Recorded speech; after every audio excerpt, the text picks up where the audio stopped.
This is wrong for girls. I never took wrong for girls. Guys, yeah, this is wrong for girls. I never took wrong for girls. I never took wrong for guys. This is wrong for girls. I never took wrong for girls. Guys, this is wrong for girls. I never took wrong for girls. I never took wrong for girls.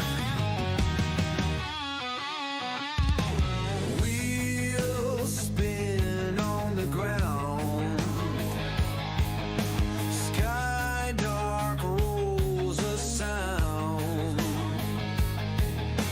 Echo in the heart's core. Ride like never before. Pedals screaming, wind howl. Freedom rushes through the soul. Chase the night, break the dawn. Never stop, keep rolling on.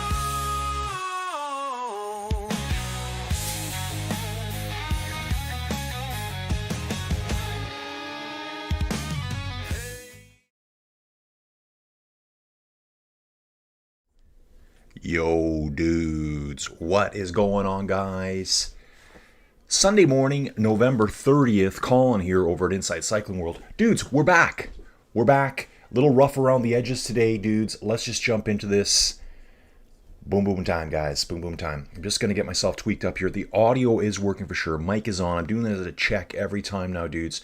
When was the last time we did this? I think we did this last weekend. I think we did. Guys, lots of stuff happening in Colin's world. So exciting today, dudes. Let's get over here right now. Boom, UCI World Cup CX Flamanville.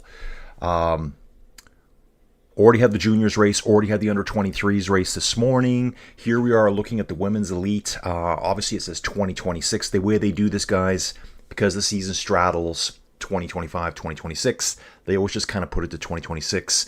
Last winners of Flamanville back in 2023, Lucinda Brand. 2022, Femme Van Empel, Marlene Petit, Christine Majerus, Caroline Mani, and then, dudes, take a look at this. Insane, right? I looked at this morning, and this kind of blew my mind. Pauline Ferrand-Prévot, 2013. Who is that? Who is that, guys? It's this elite women's cyclist right here, who's now also Tour de France champion. So there you go. She's been around a long time. How? She's only 33 years old, so won this way back 12 years ago when she was 21 years old. That's insane. Last winners, guys. Obviously, they don't run the races every year. There's races that are selected, like Tabor. That was another one where it didn't run last year, I believe. I think it hadn't ran since 2022 or 2023, I'm not sure. Dry conditions here today. So we do have dry conditions. Most podium places in World Cup races, dudes. Okay, I got one thing to do, guys. I forgot about this. When I only stream once per week, guys, I forget everything I'm doing. So let's get this open right now. YouTube, there it is. Boom. And I'm just opening up my chat feed right now. Let's look at the start list, guys. Start list here today for the Women's Elite at Flamanville. Looks like we're going to have, we're going to have probably close to, we're going to have a really nice crew here today, guys. They are skipping some numbers, but we're going to have probably about 40, 45 riders there. Inga van der Heijden, Manon Baker, the return of Celine Del Carmen Alvarado for Phoenix de Koenig, Aniek van Alphen, Denise Betsema. I think it was Denise Betsema's, was it her birthday very recently? I think her birthday was very recently. No. Oh, I'm thinking of Sarah Casasola. It was Sarah. Where is Sarah on here? We'll find her. She is an Italian. And, I don't see any Italians here. Most of the big names are here, guys. Most of the big names. Clausel sisters are here. There's Perrine. There's Helene. We've seen them every race so far. Dudes, CX is coming at us, heavy now. Dude's going to jump over here. Let's check this out. Get the brightness up. Okay, Dawn, good morning. We've got another dude here. We're just going to call him Jejosh. Jiz. Will this be the women's race soon? Yeah, dude, women's race coming up. Remember, dudes, audio commentary only. I'll show you what I can. I'd like to do stats and tell you about what I'm seeing on screen here. Who's coming up to the start line now? So, guys, where is Flamanville, you're asking? Let's check out where Flamanville is right now. I took a look last night. Guys, you know I love my maps, and even more exciting news on mapping coming up soon, guys. We're way, way up here, northwest corner of France, and I love looking at stuff like this. Actually, I was looking at this a few days ago, getting ready for this race. You know, seeing Guernsey and the Jersey here, Channel Islands.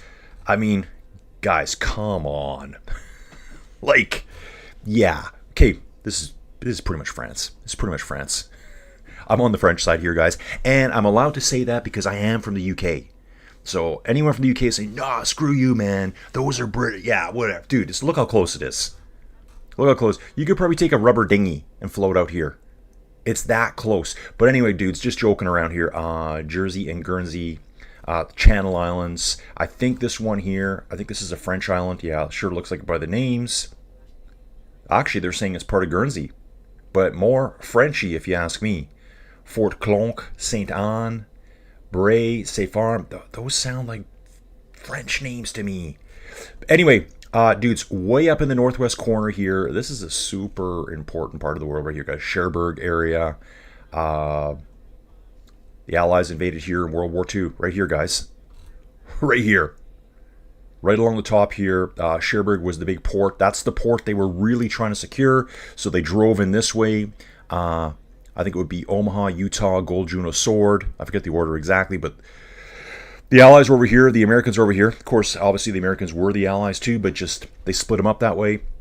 So Gold Juno, Sword, British and Canadian beaches. One was Canadian, two for the Americans over here. They pushed in and they were trying to get this to just bring supplies in.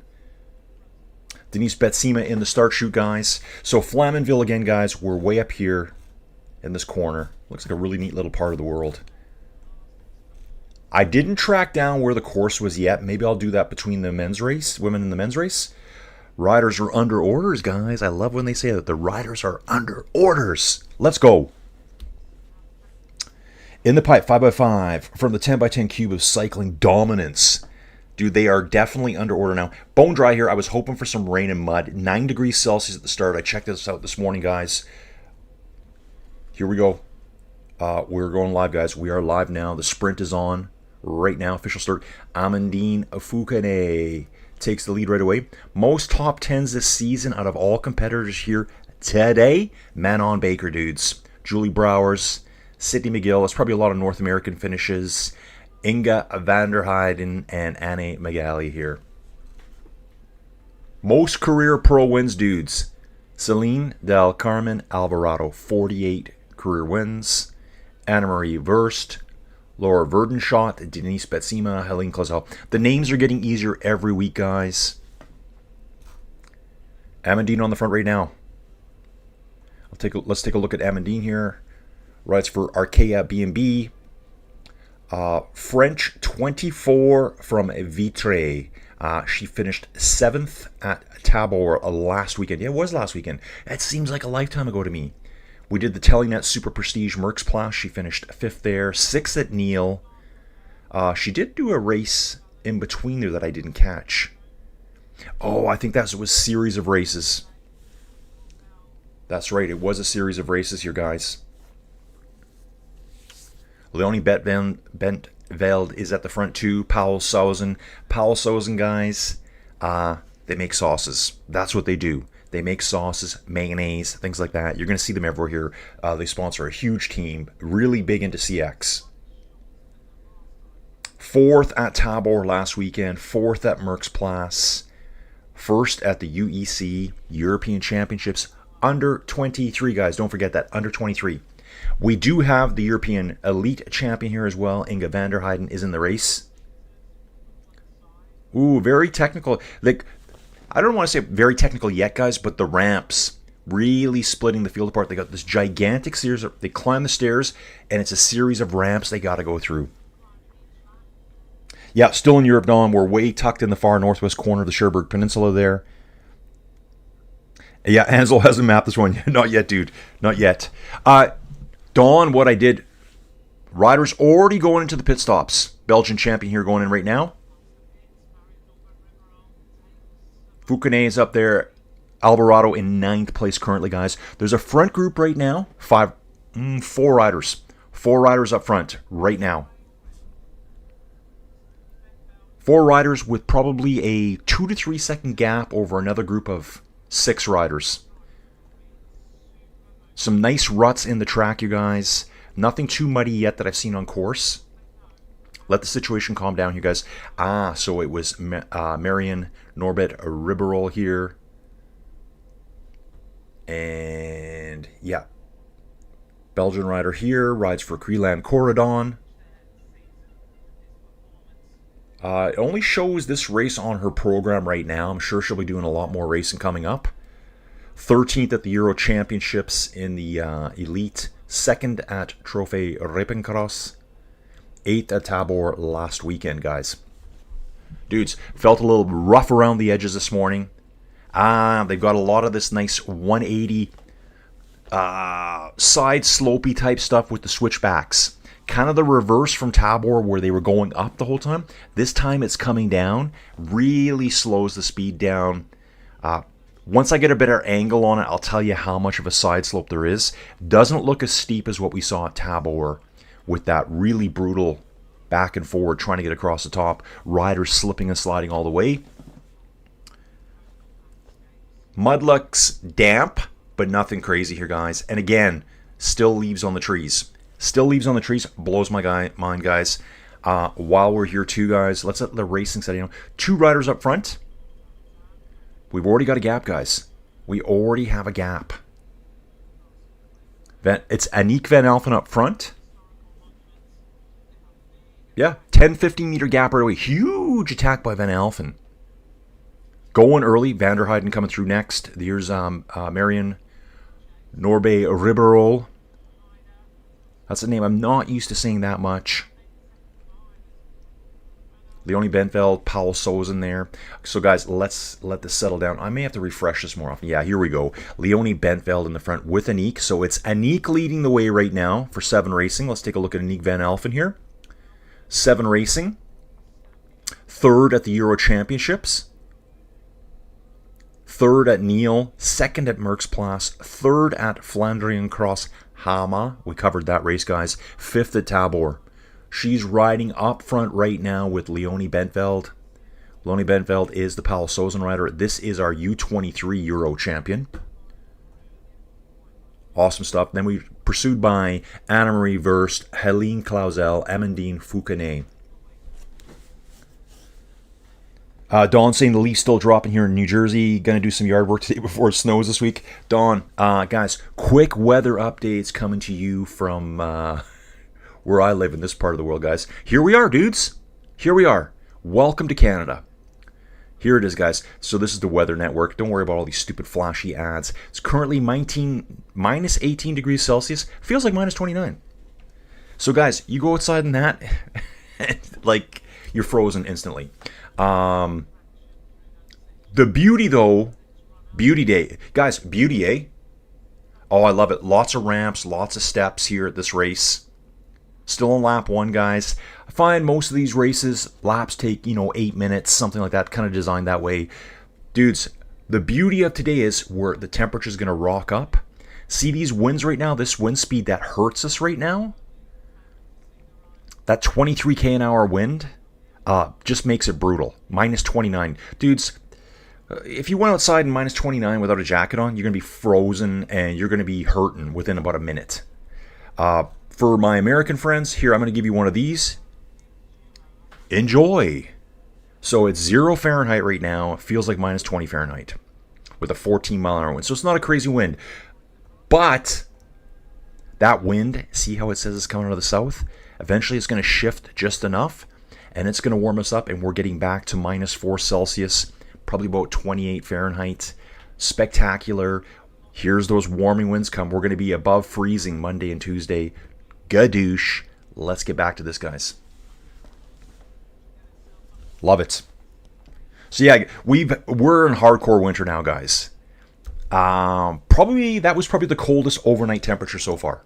Minus 20, minus 21, something like that. But it's not brutal where I start getting worried about stuff outside. Bentveld, Aniek van Alphen leading. Being pursued right now. Let's see who that is. I think that's Fukune. I believe that's Fukune chasing them there right now. Is she? Yeah, it is. It's Fukune. Amandine Fukune is pursuing them. She's 2 seconds back. They're through the planks right now. 4 or 5 riders coming through the planks. Everyone dismounting here. Planks look pretty high here to me. Coming through the first lap. Laps are 2.95 kilometers long, dudes.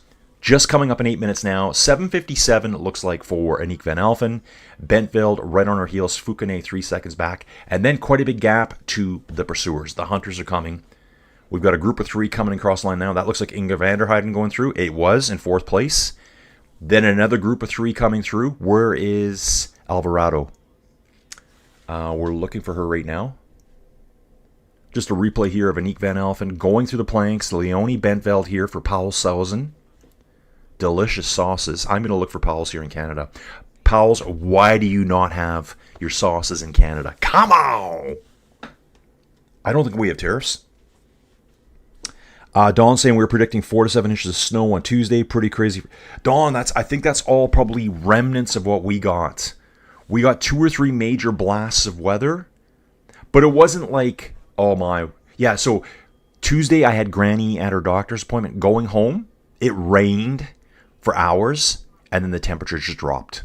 So it was like just driving on a sheet of ice, wet, heavy snow on top of that sheet of ice, and the snow was like slushy, so your car was going all over, kind of hydroplaning in the slush. You'd get pulled over to the side of the road on a sheet of ice.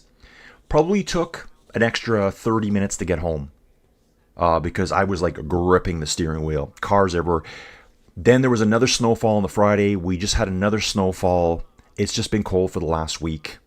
But again, not brutal where I'm worried about outside. I get kind of freaked out when it's like minus 36, minus 37 Celsius, which is pretty much minus 40 Fahrenheit, guys. It's you're getting close. Neil Rushby, hey Colin, listening to you while I list old car brochures on eBay. Stop making me laugh and forget what I'm doing. Neil, what have I said that's funny? I don't even know yet. I'm not even sure. Neil, guys, Neil Rushby here. Love it. That's Neil's little hobby, dude. He lists like old brochures on eBay. That's his little, let's call it a side gig. Kind of like this is a side gig for me, guys. Dudes, I may have a gig. Colin may have a gig, dudes. Let's have a look here. Bentveld, Van Alphen, Fukune is right there as well, guys. Then we've got Inge van der Heijden. I need to see these results better here. This does not look right. Yep. Okay, there we go. 2 second gap. Bentveld, Van Alphen is in the red jersey. It's not even 2 seconds to Amandine Fukune right now, guys.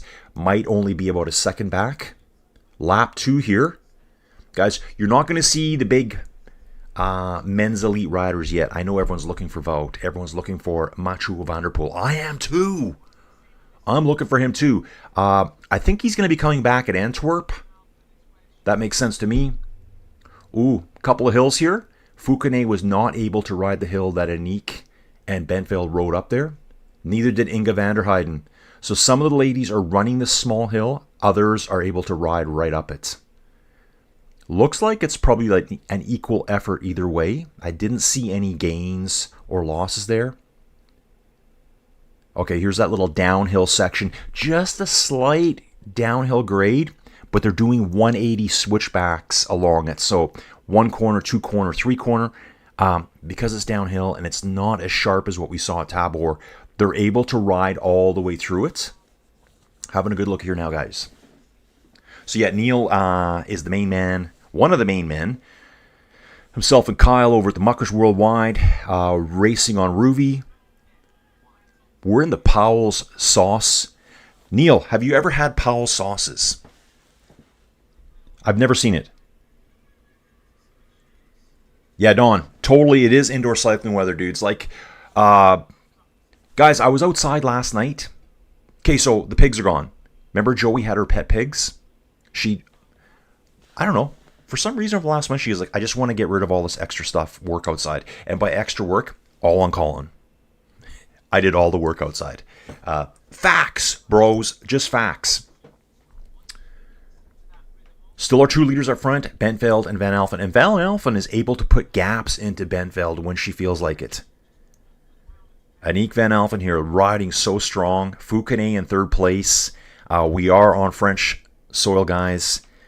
Going through the still corners here. Still chainsaws. I was out chainsawing this week, dudes. Electric.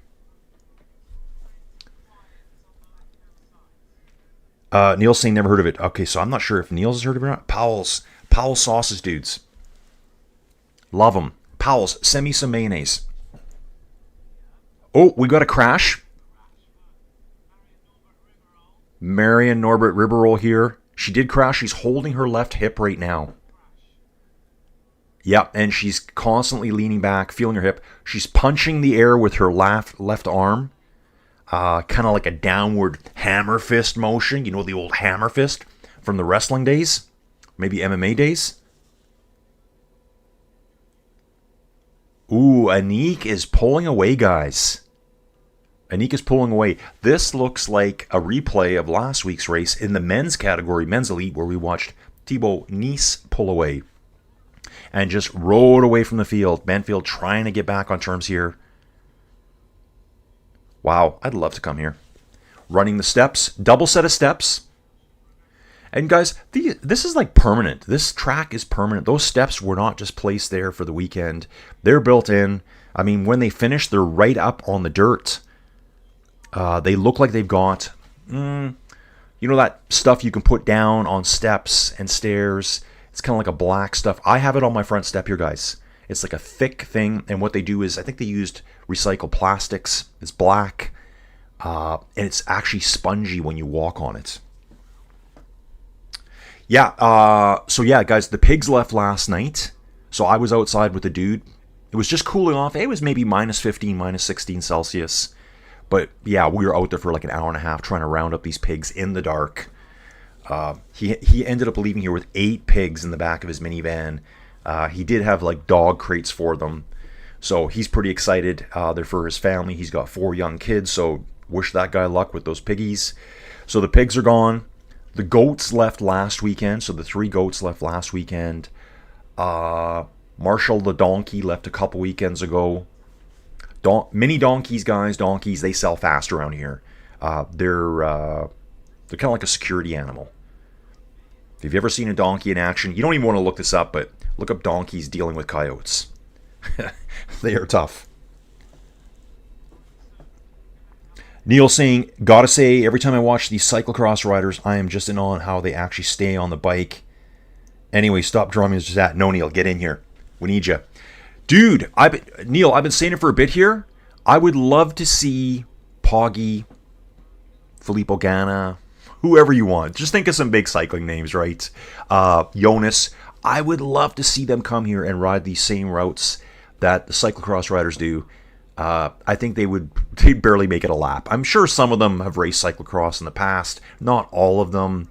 But the technical skills these guys have, it's amazing. And probably in the men's race, I haven't looked at the start line yet, but we're going to see Verstringer. He rides, Emil Verstringer, he rides for Alpecin de Koenig, I believe. So he's a road racer. You would have seen him all this year road racing. He switches to CX. Thibaut Nice, same thing. He rides for Lidl Trek. In the fall and winter, he jumps into CX. Like, probably, you know, I don't know how to say it right, but probably better all-rounded cyclists than just the pure roadies that may have never really done cyclocross. But, you know, I got to think, if you're riding World Tour as a pro, you've probably done everything for cycling. But these guys are like the elite. And when I say guys, I mean the women too. Aniek's pulling away, guys. Aniek now has a 5-second gap. However, Bentveld and Foucanet are together now. They're going to have to work together. It's not showing it on PCS, but they are together. Foucanet and Bentveld are together. They're saying there's a 4-second gap. Van der Heijden is only maybe 3-4 seconds behind them. I can see this coming back. Ooh, and that's Alvarado. Alvarado's there, guys. The PCS stats are quite slow. I'm giving you what I can. So Alvarado at her return race is riding with Van der Heyden right now. Remember, Inga Van der Heyden, guys, is the elite champion right now. European champion in cyclocross. November 8th, she was crowned that.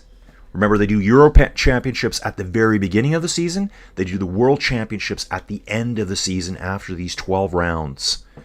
Remember, too, it's not just the 12 rounds. We got Telenet races. We also have the X2O races coming up. There's going to be those interspersed within the UCI World Cup races. So she is from the Netherlands here. Bike change for Marion Norbert Ribeiro. That doesn't surprise me. Actually, that was 16 minutes ago, guys. That was at the very beginning. Don't worry about that. I thought she might have changed her bike again after her crash.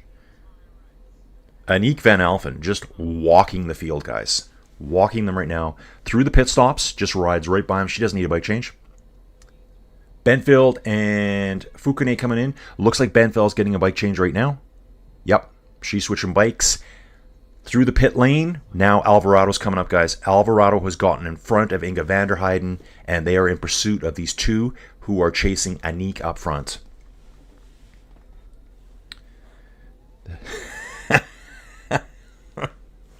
Dude, I love it. Don saying, I would like to see Pavel Sivakov riding CX. Neil saying, mate, all I have to do is smell mud and I'm on the floor. And we have a lot of mud up here, and I'm on a mountain bike and still end up on the floor. I'll stick to my indoor, methinks. Dude, yeah, like, their technical abilities here are just insane. You know, like, I remember when I first started watching CX, you know, Vanderpool was still only riding CX. Like, I mean, I think his bike handling skills must be just, like, light years ahead of just the pure roadies. Through the off-camber area, Aniek did have to put a foot down that time. Got to assume that they're starting to tear it up a little bit. Remember, there's already been juniors racing this, under 23s racing it. The track will be getting torn apart a little bit. It's not wet, though. So they're going through that off-camber, side slope downhill area through the 180s. Rocket 3 out of 6 laps. We're on lap 3 out of 6 right now, guys. Aniek commanding lead right now. So this is what Thibaut Nice did last weekend, guys. He went probably after lap 2 or 3 and no one saw him again. Aniek van Alphen first, 11 seconds back to Benfield and Fukune. Then they're saying there's a group of 7. There's not. There is not a group of 7 chasing them. It's 2. Let's see what I can see on the straightaway here. Let's go Inga. Yeah, Inga van der Heyden, Dutch women's elite rider here, guys. Got the Maize beer again. Maize Pills. Probably a nice little Pilsner, I think. So, yeah, dudes. Well, we got rid of... Where did Louis go? Louis was the first mini donkey we moved on. Because him and Marshall were trying to kill each other. So, Louis went... Oh. Yeah, Louis went to... Oh, I remember. Yeah, Louis left in the summer, late summer. Someone's out here. Someone has bailed out. Yep, someone looks like they bailed out in the pits. I didn't catch the name there. Couldn't identify them. They had a jacket on already. Jacket, helmet on. You can't even see what they really look like. Van der Heyden looking sharp here. Euro Championships jersey on. Love that jersey. White with blue and stars across the chest. Aniek van Alphen here. 7 racing, moving it. I wonder if that's Marion there. Possibly. No idea of who that is, guys. Yeah, so Louis the mini donkey left in the summer. Marshall left probably a month ago. The goats left last weekend. The pigs left last night in the dark. I told the dude, I said, dude, can you wait till Tuesday? Because he goes, I can come Sunday or Tuesday. I'm like, dude, Tuesday, it's going to be 20 degrees warmer. And like out in the dark there, catching pigs. And you can just imagine. The pigs were like screaming, freaking out everywhere. But we got it done. Riding through the mud, streams, and rocks is fun. This is coming from Dawn. I used to emerge from the woods all banged up from riding a couple 6-mile single track loops. Yeah, dude. Like, I remember mountain biking way back when, by myself, out in Kananaskis country here. Like, I would go out by myself and do this 40K loop, bombing down hills at what seemed like 80k an hour. It was probably 40. I don't even know if I rode with a helmet. Like just absolutely flying downhill. It's called the Little Elbow, Big Elbow Loop. Out here, yeah, dangerous. Dangerous stuff. You crash on that stuff, man, you're done. Last victory for Aniek van Alphen was a year and 69 days ago, guys. So it's been a bit. It's been a minute. It has been a minute. Yeah, dude, so glad I'm back online here. Yeah, dude, so those animals are gone. All we have left outside is 3 horses. The beauty of the horses, if me and Joey Jojo want to go somewhere, you know what we do? I have 2 gigantic water troughs. You fill them both up. It'll probably last them a week. You got to have water heaters in them because the water will freeze solid. You'll have like a 2.5, 3 foot deep frozen ice block if you don't heat them when it's really cold. And then you put a round bale out in the front pasture. I'm on 25 acres here. I got a 2-acre little pasture up front. You just put a round bale in there, like 1,400 pounds of hay, and they can just free feed as they want.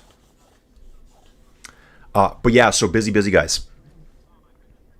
Now there is 4 chasers. They're just all coming back together now, and absolute hitters, guys.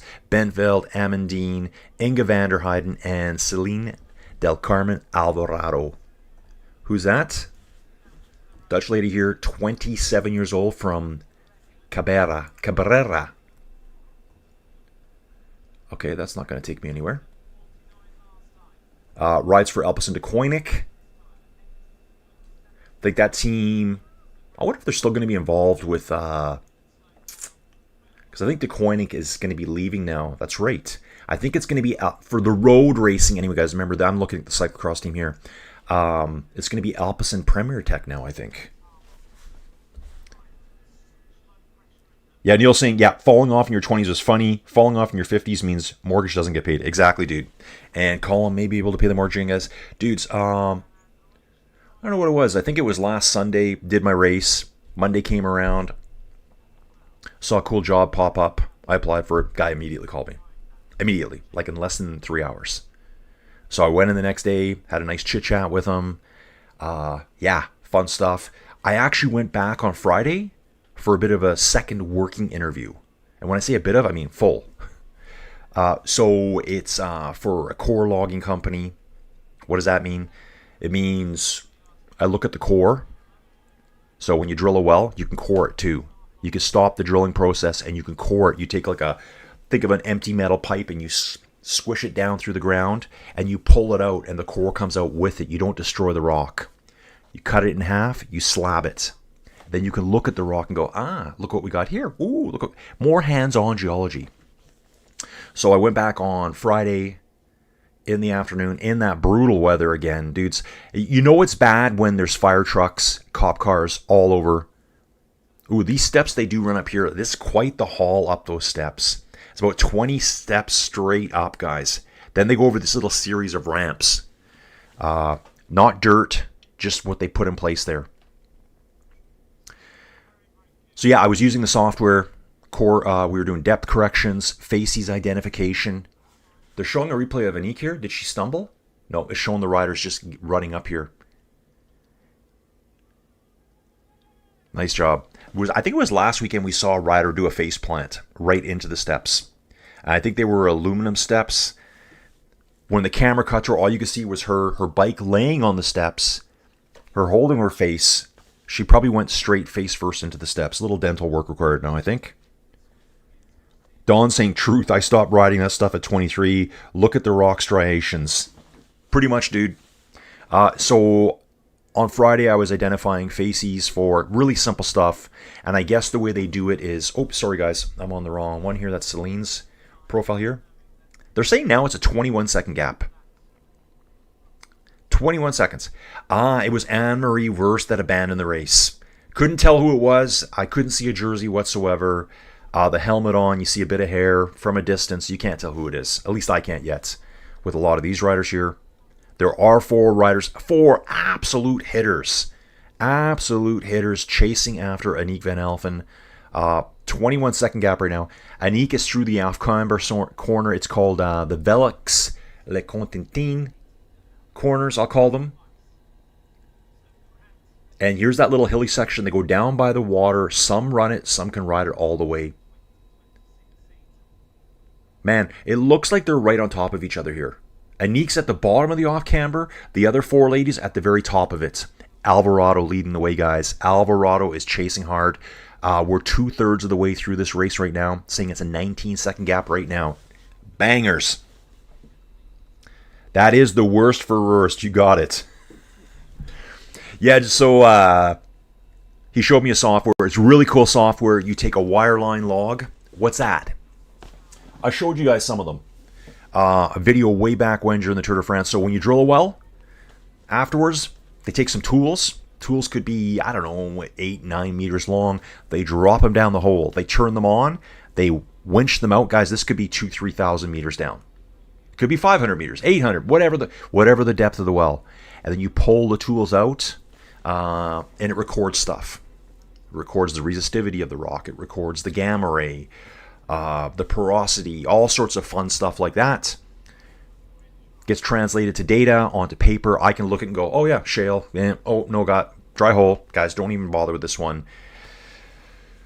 So you're correlating your wireline logs to the core, to the actual real rock data. And apparently, so all the stuff I'm looking at is for the oil sands up in Fort McMurray. So you're depth correcting them, you're identifying facies, and every company that his company does work for wants it done a little bit differently. Neil saying, I think we just stiffen up as we get older, don't we? These guys are at the peak of flexibility, but the skill is amazing. Dude, absolutely. Yeah, you can, but dude, I always say too, I think by doing stuff, by being active, riding bikes, I always say doing all my stuff I do outside too, like honestly, those animals keep me in shape. Like you're constantly working outside, you're throwing hay bales around, I'm constantly fighting things outside. If you've got like just a real plain Jane city life and you're not exercising, I think you're going to age real quick. That's what I think. And I see people in the parking lots walking across them like they're like 150 years old when they're like 50s. They're almost afraid to fall because they're not doing anything. I think, Neil, even with our inside cycling, you're always pushing. You've got strength, you've got core strength. It's the people that lead a real sedentary lifestyle that it's gonna be tougher for them when they get older. Second coffee, guys. Second coffee. Running the ramps right now. These are the coated ramps. Again, it looks just like the stuff I have on my front doorstep. They come out, they roll it on, and it stays soft even in the wintertime. I think it's like rubber, plastic, something like that. It's probably like I think it actually is recycled tires. And it doesn't come off, ever. He uses some really good adhesive on it. It's a kid that Avery went to school with, and I think it's his dad's company. So he kind of lucked out and got handed that career. Anique Van Alphen now, still 21 seconds in front, guys. Oh, and the chasing four out front, it looks like Foucane's been able to break away from the other three riders. So Foucane has broken away from Van der Heijden, Benfield, and Alvarado right now. She is pursuing. Remember, this is on French territory, guys. Amandine Foucane is a French rider. She's here to perform today. Don saying, yep, I used to take a header over the handlebars, brush myself off, and keep going. If that happened to me now, I wouldn't get up as fast. Yeah, totally, man. It is an age thing, too. But so, I mean, if you can do anything physical, labor-related, it's going to help you later. Like, guys, this week I was outside chainsawing in the cold. And I just used I got brand new chains. I bought them, I think, a year and a half ago. Slipped it on. I use an electric chainsaw just to make it easy. Works really good. Only thing is, you're only going to get maybe 10, 15 minutes of cutting, and then you're going to have to charge your batteries. They pretty high torque, 40-volt Ryobi system. So all my stuff right now is Ryobi. Everything. I have like a big chainsaw. I have a small one for trimming trees. All my weed whackers, all Ryobi, all 40-volt. Oh yeah, I got a 40-volt lawnmower. I'm not Mr. Climate change dude here. It's just easy. Easy, but the batteries do not last long enough, and the batteries are stupidly expensive. For a 40-volt, 8 amp hour battery. A replacement one is probably just $250 just for the battery. Like, it's going to come to the point where you're just going to keep buying a new one to get the new battery included versus buying a replacement battery. That's the sad part of it. And at the end, I don't even know what they do with those batteries. I know what I'm doing. You end up chucking them out because some of the batteries fail. And you've got a $200 dud battery. Like, best World Cup results for Aniek van Alphen here. 3rd in 2023. 5th at Tabor this year. 5th at Tabor this year, guys. Just a week ago, she finished 5th. 6th in Dublin. These are World Cup races, guys. Yep, these are all World Cup. UCI World Cup. Remember I said we started with X2O. Telenet races start. UCI races. Round 1 was last weekend. We got 12 rounds to go. Lap 5 of 6. Are they getting closer here? No, they are not. But Foucanet has pulled away from Alvarado, Bentveld, and Inga van der Heijden. Aniek is still doing her thing up front, running up the aluminum stairs. Runs to the top. Then we got the ramp. A ramp with a couple little whip-de-doos to go through. Left-hand bend. Back onto the grass. Into the trees.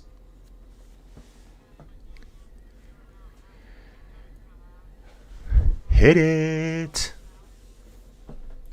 Running the ramps here, guys. Alvarado looks like she's just fallen back a little bit behind Foucanet. Nope. Is that Foucanet? It is. Okay. Alvarado looks like she's almost back on Foucanet's wheel. Van der Heijden and Bentveld are being distanced again. Those 4 were all riding together at one point.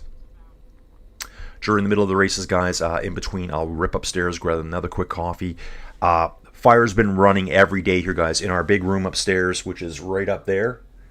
I've had that fire running for, I don't know, like a week and a half straight. Just running all the time. So today, when it warms up, I'll be able to clean it out. I'll be able to go split some more wood. So around here, if a tree looks like it's dying, I just chop her down.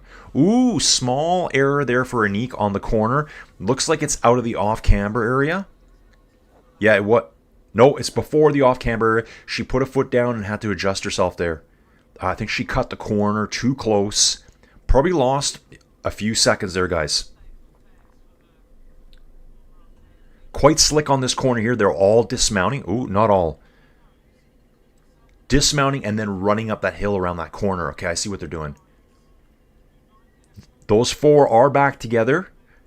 Aniek is coming out last corner now on the off-camber. The 4 chasers are just coming into the off-camber. It's like literally 3 corners apart from each other. They can see each other. But it is saying 22 seconds right now. Let's go, folks. Let's go. Thanks for everyone watching last time. Tabor, that video shocked me, guys. Like, I think I got like over 10,000 views for that video. So there's obviously a lot of cyclocross fans out there. Hopefully everyone comes here, enjoys the commentary, and can comment, jump into the chat. If you're a lurker, stop lurking. Get into the chat. I'm seeing people every week. So much cyclocross knowledge here. Fastest riders in lap 4, Amandine Foucanet. She was bringing her back, and I think it's kind of stabilized now.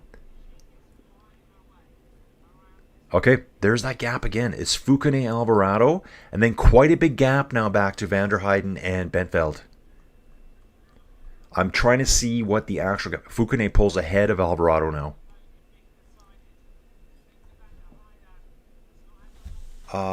Check this out. Most World Cup wins per nation. So, ooh, the Netherlands, 119 World Cup race wins. Second place, the United States. I wouldn't have guessed that with 25. Germany 14, Belgium 11, Czech Republic 7. Let's have a little bit look more here. Hungary in 6, Great Britain has 2 wins, Italy 2, France 2, Canada 1. Canada 1. I wonder if that's one of those sisters. There's these twin sisters. I think they're twins in Canada. And yeah, beasts. I forget their names right now. I should know them. Where is Dream when I need her? Yeah, if you don't get enough foot around the momentum, you got to go to the foot. You got to dab. This one's only 6. It looks like the women always ride 6. The men, or it looks like they're riding 8 or 9, depending on the race. Don saying, I walk my dog 5 miles per day for 15 years. Weekly yard work and outdoor chores, plus going to the gym. Spin classes and some outdoor riding kept me in pretty good shape. 51, still going. Rock on, Don. Rock on. Definitely in the pipe. Carmen Alvarado. Nope, that's Anik. That is Anik. So guys, just so you know, Anik is 7 racing. No, Alvarado is Phoenix, the Koenig. Blue jersey here, but she's wearing like an orange, reddish looking jersey. So from a distance, they look like the same jersey, but they're not. Anik is just walking the field, guys. Yeah, Alvarado's jersey, more orange. And then Van Alphen's is definitely red of 7 racing here. So stick around, guys. Watch these races. You're going to see World Tour riders here. Puck Peters, quite the cyclocross rider. Puck rides Women's Elite Racing World Tour. Blanca Voss is also here. You're going to see them all. The men's, you're going to see it too.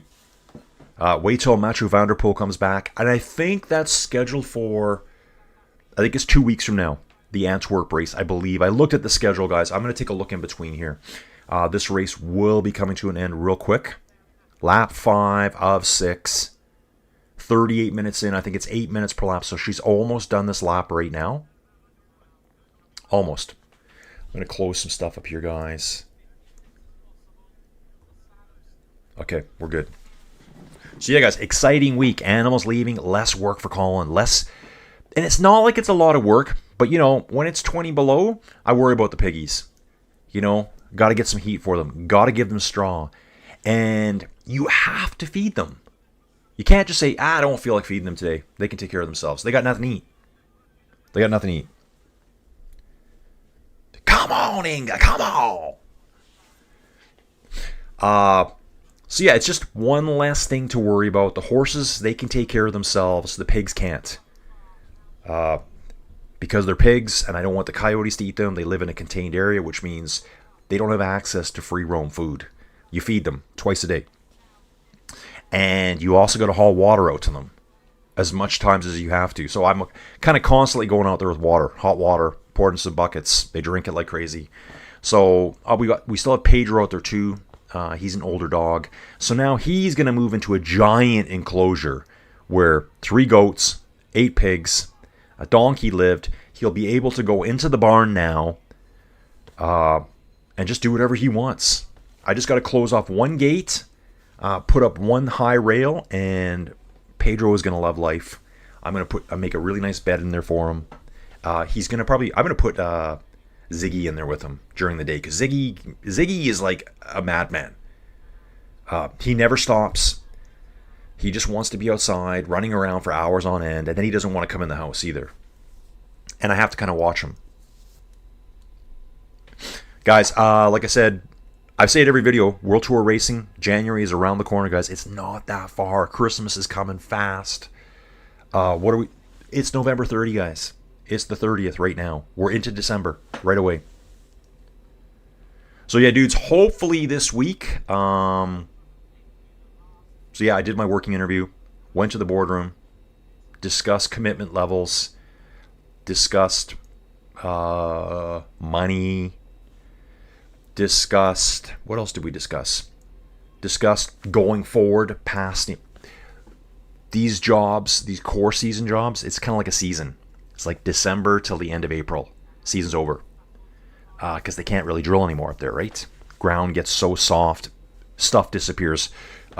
Vehicles just disappear into the ground. They'll just sink. But, you know, Colin, he's a salesman. I'm a seller, guys. So there could be room for a sales position, technical position, and then get back to the core stuff later on. Don said he used to haul out food and water to my chicken coop back when I had chickens, 50-pound bags of feed, filling stuff, water. Yeah, Don. So, Don, you know what it's all about. Exactly. Hauling bags over your shoulder. It's constant. Constant.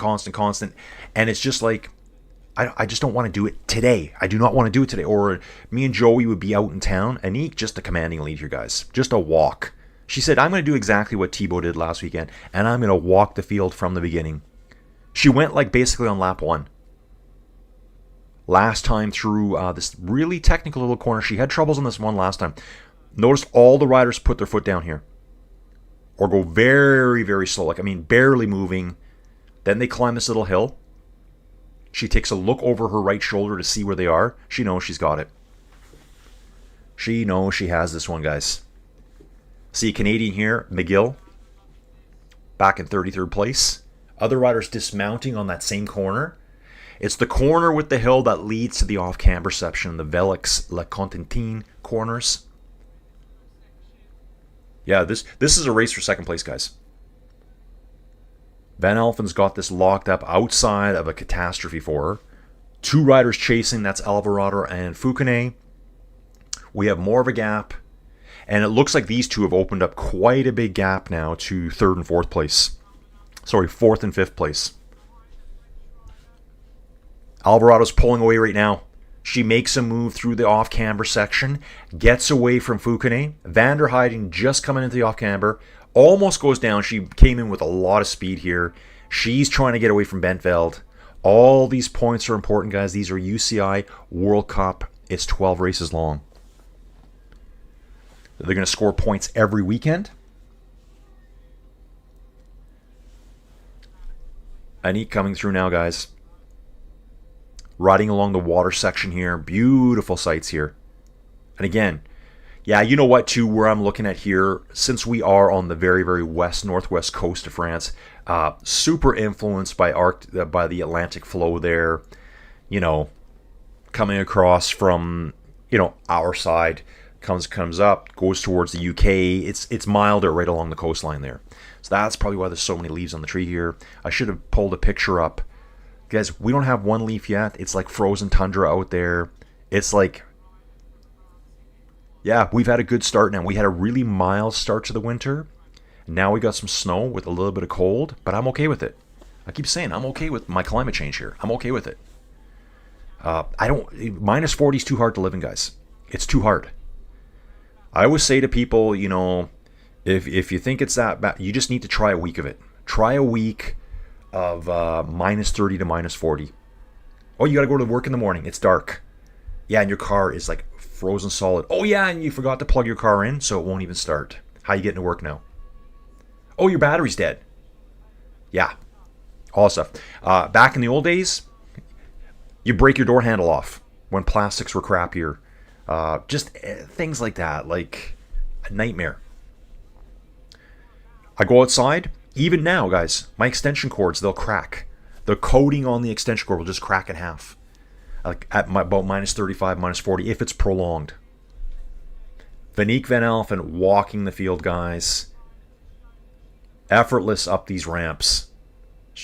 Outside of that one little error, she's done nothing wrong today. Went early. I love this move. Love seeing the fans run back and forward between the courses too. They can get from one corner to the next very easy here. Anik Van Alphen, 22-second lead over Foucanet and Alvarado. Remember, this is Alvarado's return race. Dawn's asking, how many UCI points do the top 10 places get? Dawn, I'd have to check that out. I'd have to go through the breakdown of it. It's pretty easy to tell who got what last week. And you can start piecing it together, but what the 10 is. And then Dawn's saying minus 2 is nasty. Yeah, minus 2 Fahrenheit is right around, well, that's what we are right now. So guys, American friends, your 0 Fahrenheit is minus 18 Celsius. That's where I'm kind of like, yeah, it's getting cold. It's starting to get cold. So we've had that. Today we got a nasty wind out there, so that 0 Fahrenheit feels more like, I don't know what it feels like now, but it's cold. It's minus 19, feels like almost minus 30 out there right now. And that wind will just rip right through you and you're done. Ooh, Foucanet takes the lead back from Alvarado here. This is the battle for second place, guys. Second and third place. Anik just doing her thing, riding and riding, doing nothing wrong here. Foucanet on the attack. Alvarado going hard too. One error here will decide second place, guys. One error. It's rider 12 and rider number 4. That's Alvarado here. Celine Del Carmen Alvarado here. Super strong rider, but it is her return race. Is she back on top form now? Fukune just pulling away. This looks like someone's mom out there. One of the riders' mums, it looks like they're in the pits. They're looking concerned. Aniek van Alphen into the finish line. 17.45 kilometers in just over 47 minutes. Wow. She won in dominant style today, guys. And that has to be Aniek's mom. That is insane to me. I love it. Fukune comes through second here. Does a little jazz hands at the finish. Love it. Celine Del Carmen Alvarado, third place. Maybe a bit disappointed there. I think she wanted more out of that one. She kind of, I'm sure she's happy with third. But she kind of just gave it a quick little, yeah. Okay, I should have got second, but close enough. Aniek van Alphen, guys. Here is your winner today. 26 years old from Happert in the Netherlands. The Dutch are so dominant at cyclocross, it just kind of blows my mind. And it already shows up here. Wow, Pro Cycling Stats is on it today, guys. It's already showing that she won today. First place. So, Dawn, 200 UCI points for first place at a UCI World Cup event. We can start piecing it together. Last weekend, she got 5th. It's 110 points. Okay, so now what I'm going to do... Now what I do is Amandine finished second. Second place at a UCI World Cup CX race is 160. So it's 200, 160. I'm going to guess that Celine got 140. Yeah, she got 140. And again, yeah, this is her first race back, guys. So 200, 160, 140, probably 120. We saw last week that Aniek got a 5th place. That gave her 110 points, and so on. I brought up a point last week, too. I didn't get an answer from anyone, and I haven't figured it out yet either. There's 12 rounds. Do they race them all? You could, I guess. I'm kind of wondering, is it your best 8 places out of 12? I know Neil does his race series that way, where it's like, I think Neil does it that way. Yeah, where you'll do like 10 races, but we're only going to use your top 8. So you kind of get 2 free races. Meaning you could finish dead last, doesn't matter. You could not race, doesn't matter. It's your top 8. So I wonder if they do this at the UCI World Cup, or is it just absolute all-out points? To kind of mix it up a little bit. So 200 for a win. Yeah, huge smile on her face. Easy win.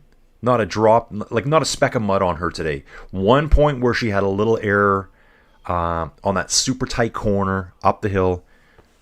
Looking over her shoulder at the finish line. What a great feeling this is. Like doing one of these, like, soak it in. Soak it in. Love it.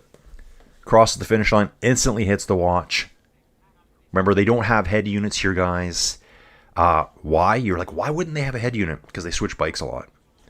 They wouldn't have time to switch that head unit and put it on the new bike. So they all use bike watches, if you want to call it that.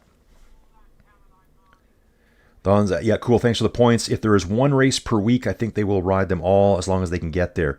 Yeah, I'm not really sure, Don. Like Matthew Vanderpool's not riding them all. You know what I mean? Like, Wout's not here. I'm not even sure if Wout's going to ride any of them. Men's racing coming up, though, dudes. Men's race will be coming up right away. I think it will be a little bit before the men's start. So if we come to the men's race now, do we have any live stats yet? We may not yet. Yeah, we do. So the men's race starts at 10 after the hour. Oh my, I've got 40 minutes to blow through here. That's 40 minutes? Wow. Okay, we'll go back to the women's race here and see what we can get out of this. I'm going to take a quick nature break. I'm going to grab another coffee here. I may have to make a separate one because Joey will wake up and have no coffee. She won't be happy. Okay, Dawn, here it is. Here's our points. This is perfect to see here right now. 200, 170 for Fukune. I thought I said 160. Oh, no, it is. Sorry. Guys, we've got UCI points and we have the PCS points. They're similar but different. 200 UCI, 160, 140, 120, 110. Goes all the way down to 60 points for 10th place, and it keeps going down from there. And it looks after 10th place, maybe it goes down by 2 points per. You can see here, Fleur Moore's got 60 points. Julie Brouwer's 58. Denise Betsema, 56. Laura Verdenschot, 54. So maybe it just draws by 2 every rider after that. So if you're showing up, you should be getting some points. Go back to the live stats here, see what else we can get.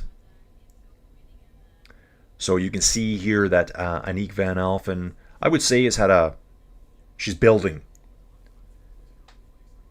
Okay, well, that was the end of the season. So at the end of last season, late January, Benidorm, we're going to be back at that race this year. That's in Spain. That's a World Cup race. 22nd there. 21st at Maas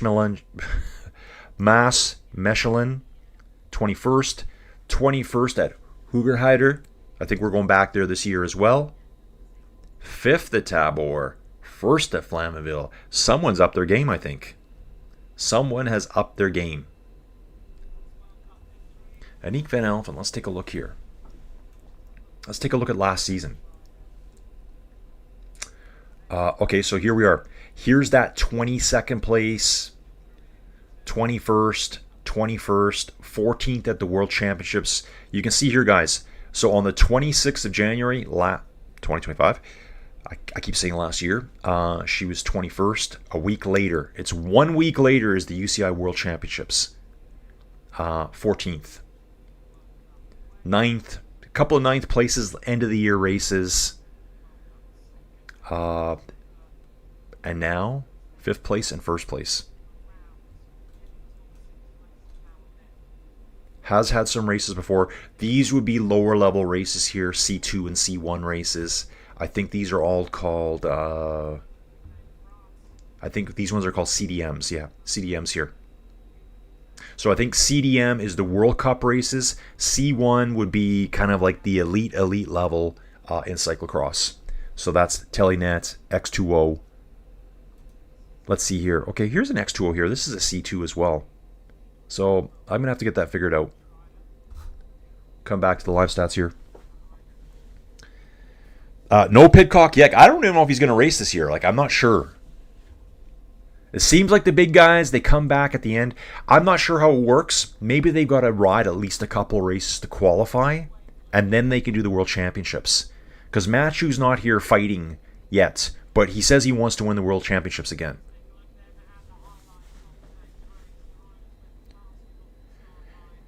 So yeah, I think what's kind of like I'm doing that virtual racing stuff. The riders have to qualify before they can ride the UCI. Ooh, that move that Aniek made, she made a move on that really hard corner before the climb and basically just rode away. That's where she made her move. Her and I think it was Bentveld. Her and Bentveld were together. Amandine Fukune was chasing. We're looking at the highlights here, guys. Powell's. The crash. The one crash I did see on course today. And how did she finish? The rider that crashed was Marion Norbert Ribeiro, finished in 7th place, guys. 7th place. Wow. Okay, that would be time gaps. So Aniek van Alphen was in 47.26, 16 seconds back. We got Amandine Fukune. Marion, who crashed, would have finished 1 minute and 7 seconds back. Then we got Helene Clausel, Manon Baker here, and Fleur Moors. Leonie Bentveld was with Aniek van Alphen for a lot of that first lap. A couple of small errors, and Aniek was gone. Yeah, showing some really good highlights here. I'm already seeing the signs out for the men's race coming up. Go Van der Putter.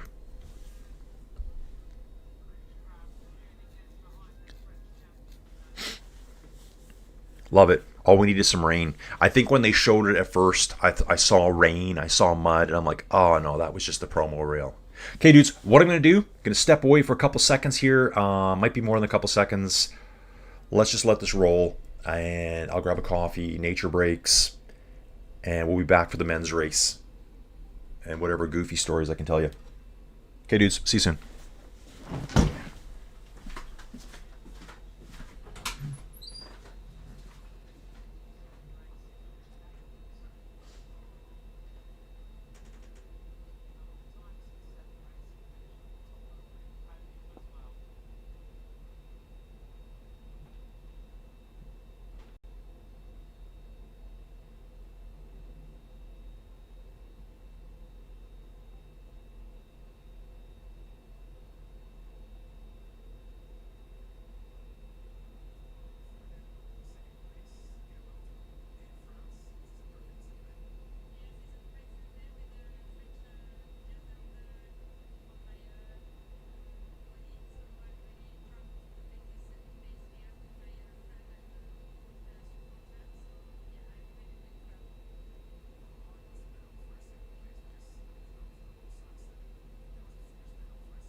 Yo dudes, we are back. Coffee is set. Couple things to talk about here, guys. Let's do this quickly. I just want to do something on the sides here for you guys. We're going to do this. Yeah, we're going to do that. I'm going to pull this up. Yeah. Let's do this quickly. We're going to sign in here. And where's my data?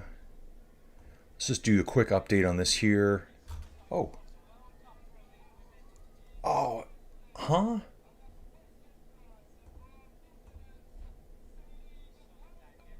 Okay, so it looks like... Summary. Looks like my account expired. I thought my account was up. Okay, something weird happened there. Anyways, that doesn't matter too much. And also something else I want to show you guys here. How am I going to do this? So you're hanging out there still. Okay, guys. Just seeing the results here for the women's elite racing. First place, Anique Van Alphen. Second place, Amandine Foucanet. Third place, Celine Del Carmen Alvarado. While I've got you guys, how am I going to do this? I need to do another window capture here. Aha. Dude, I'm going to turn this on quickly here. Dudes, looking at something different, you guys. This is kind of like my new little obsession I'm thinking about, guys. We'll let the women do their thing there. Guys, this is VeloViewer. Looks like I don't have my account on Pro right now. I thought I did. Okay, looks like I got to send this guy a little bit of cash. I love this stuff here, guys. Dudes, there's this thing, it's called tiling. As in, you know when you tile your house, you put tile down in your bathroom. Well, there's a different type of tile. So what I'm going to do is I'm going to show you this here. Over on the far right-hand side of the screen here, this exploration thing. Tiles. We're going to view it on the map. Let's take a look at this. I love this. So dudes, what is tiling? And I've asked other cyclists too, and some don't know. What it is they've taken the world and they've divided it up into a 1 by 1 mile square. And what you're going to try to do with this tiling is fill in every square. Fill in every square. So what I'll do is I'm going to look at some of my data. Guys, I'm going to do a separate video on this, but something I really want to talk about. So guys, anything that's red on VeloViewers, I've ridden there. So obviously, this is all virtual, guys. I've never ridden my bike in Europe. I've only ridden my bike in Canada. So like some of these rides here are real, probably over here.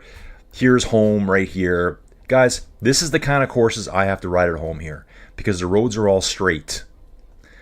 Here's a weird one right here. There's a little kink in the road there. That's because there's a bit of a pond there. Works really well in Canada, the tiling, because our roads out here in the country are based on a 1 by 1 mile grid system, 1 by 2 mile grid system. So you're kind of always riding rectangles or squares out here, just depending. They don't always put a road through. So this just shows you my heat map of where I've ridden a lot out here.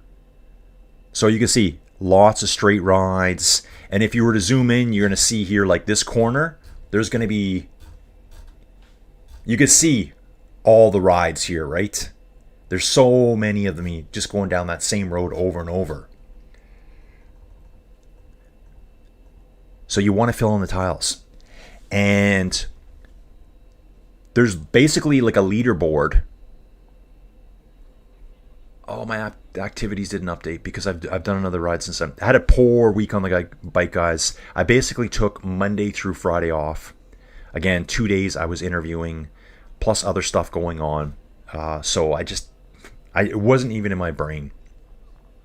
So what you want to do is create your biggest square, right? So what is that? A 2 by 2 square, a 3 by 3. So you know what I'm saying? Like if you have 2 by 2, you're going to have 4 squares. 3 by 3, you're going to have 9 squares. 4 by 4, 16 squares.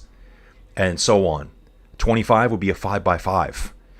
So you need to go do your bike rides.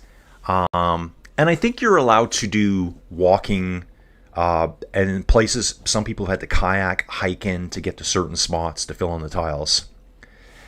It wouldn't be hard here to start filling in some of these tiles. One thing that does throw me off though, and I'm going to have to see if I can refresh this here, is obviously I've done a bike ride down here. Obviously. Not many, because this is just a bike. I think I took my gravel bike out. This is all gravel from this corner on here. Why is this one square lit up and this one's not? Like, it's kind of goofy, right? So for some reason that square didn't light up. Neither did this square, because I rode along the side of it, and neither did this square. That should be lit up. So you can see this square got lit up because I rode along the very, very south boundary of it. So it's kind of like a game. I don't know. It's kind of like a little puzzle, a quest you can go on to get your square filled in. So I can see right away, I could make this a pretty good square right away. If I was just to ride up here, ride back down this one, I've already got a 3x3 right there. If I fill in those two squares, I got a 3x3. Just by going for a, ride from home, ride 2 miles north, crossover, down. 3x3. And because it's nice and flat here, the roads, I just got to start filling in all the squares. Yeah.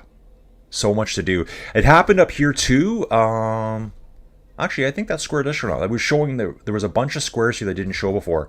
This one's really weird. Oh, I see. I did cross over that boundary. That's how I got 2 squares filled on this one ride. Whereas here I didn't. Now, I know too that they do different square sizes where you are in the world. So let's say you're just in a city. They've made the squares no longer 1 mile by 1 mile. Maybe I'm making this up. Maybe they're 100 meters by 100 meters. Because it's just all in the city riding. It's easier to cruise around. Pop-Tarts and Sanka, let's go. Dude, I really need some Pop-Tarts. And I'm really hungry right now. I kind of had leftover breakfast for supper last night. I actually hope I'm showing you this, guys. I am showing you this. So yeah, once the weather gets nice again, guys, I'm going to start riding outside again a lot more than I ever have. Because I'm kind of fascinated with filling in these squares. Like, look at even Airdrie here. So Airdrie, this ride here, this is a virtual ride. And if you click on it, I think if I click on it, I can pull it up. It's called the Airdrie Loop. It'll tell me when, activity not available. Okay, I need to update my, I'm going to do that today. This was a virtual route from Rouvy. I know exactly where this is, guys. I mean, this is my hometown. This is Calgary, right here. There's another good loop. Okay, data, come on. This loop here around the Glenmore Reservoir, this is Calgary's water source. This is a route on Biketerra. And actually, I did a time trial route on it just through the week, which doesn't show up again because I'm not updated. I grew up in this part of Calgary right here on this side. So anyways, Airdrie, this one here. You know what? Like, look at this. It wouldn't take me a lot to get if I fill in those 2 squares there, then I've got a 3x3 square. A 4x3. I think they have like a cluster size. They have a square size. Just waiting for the men's race to kick off, you guys. I'll go back to summary again here. Okay, yeah, you can see it here. Max cluster span, 3 tiles. So I think that means a 3x3 tile. Max connected column. I'm going to have to read what this all is, guys. Oh, look at this. It says my max square is a 2x2. 2x2. That's just the way it is. Which kind of throws me off here because it's saying my max square is 2x2, but I can see I got a 3x3 right here. Right? I've also got a 3x3 right here. See, this is a 4x3. It's got to be a square. So I don't know why this one doesn't show up as a square. These were all routes I was doing on Rouvy over in Ireland. I was doing this a couple years ago, I think, just to fill in these squares. I thought, wow, look at this. I can easily highlight all this stuff here. Problem is, if there's not a route here, I'm never riding this road. In fact, you could even just go for a walk here in Flamanville. So you can walk, hike, bike, kayak, whatever it is you need to do. Guys, this is a serious thing that guys chase after. So I wanted to show you guys that. Let's get back to the race stuff here, guys. Here we are. We're going to jump into the men's stuff now. Get ready for the men's race. Let's see what we got. Live. Last winners of the World Cup in Flamanville. Eli Iserbit won in 2023. Also won in 2022. Francis Moret, Clement Venturini, 2017, 2015. So looks like they only come here every couple of years. And there's a different series of races that probably all vie to get in. Ian saying Airdrie is also a town in Lanarkshire, Scotland. Ian, good to have you here, dude. Dude, Ian, I rode a Glencoe route on Biketerra, which didn't show up there before.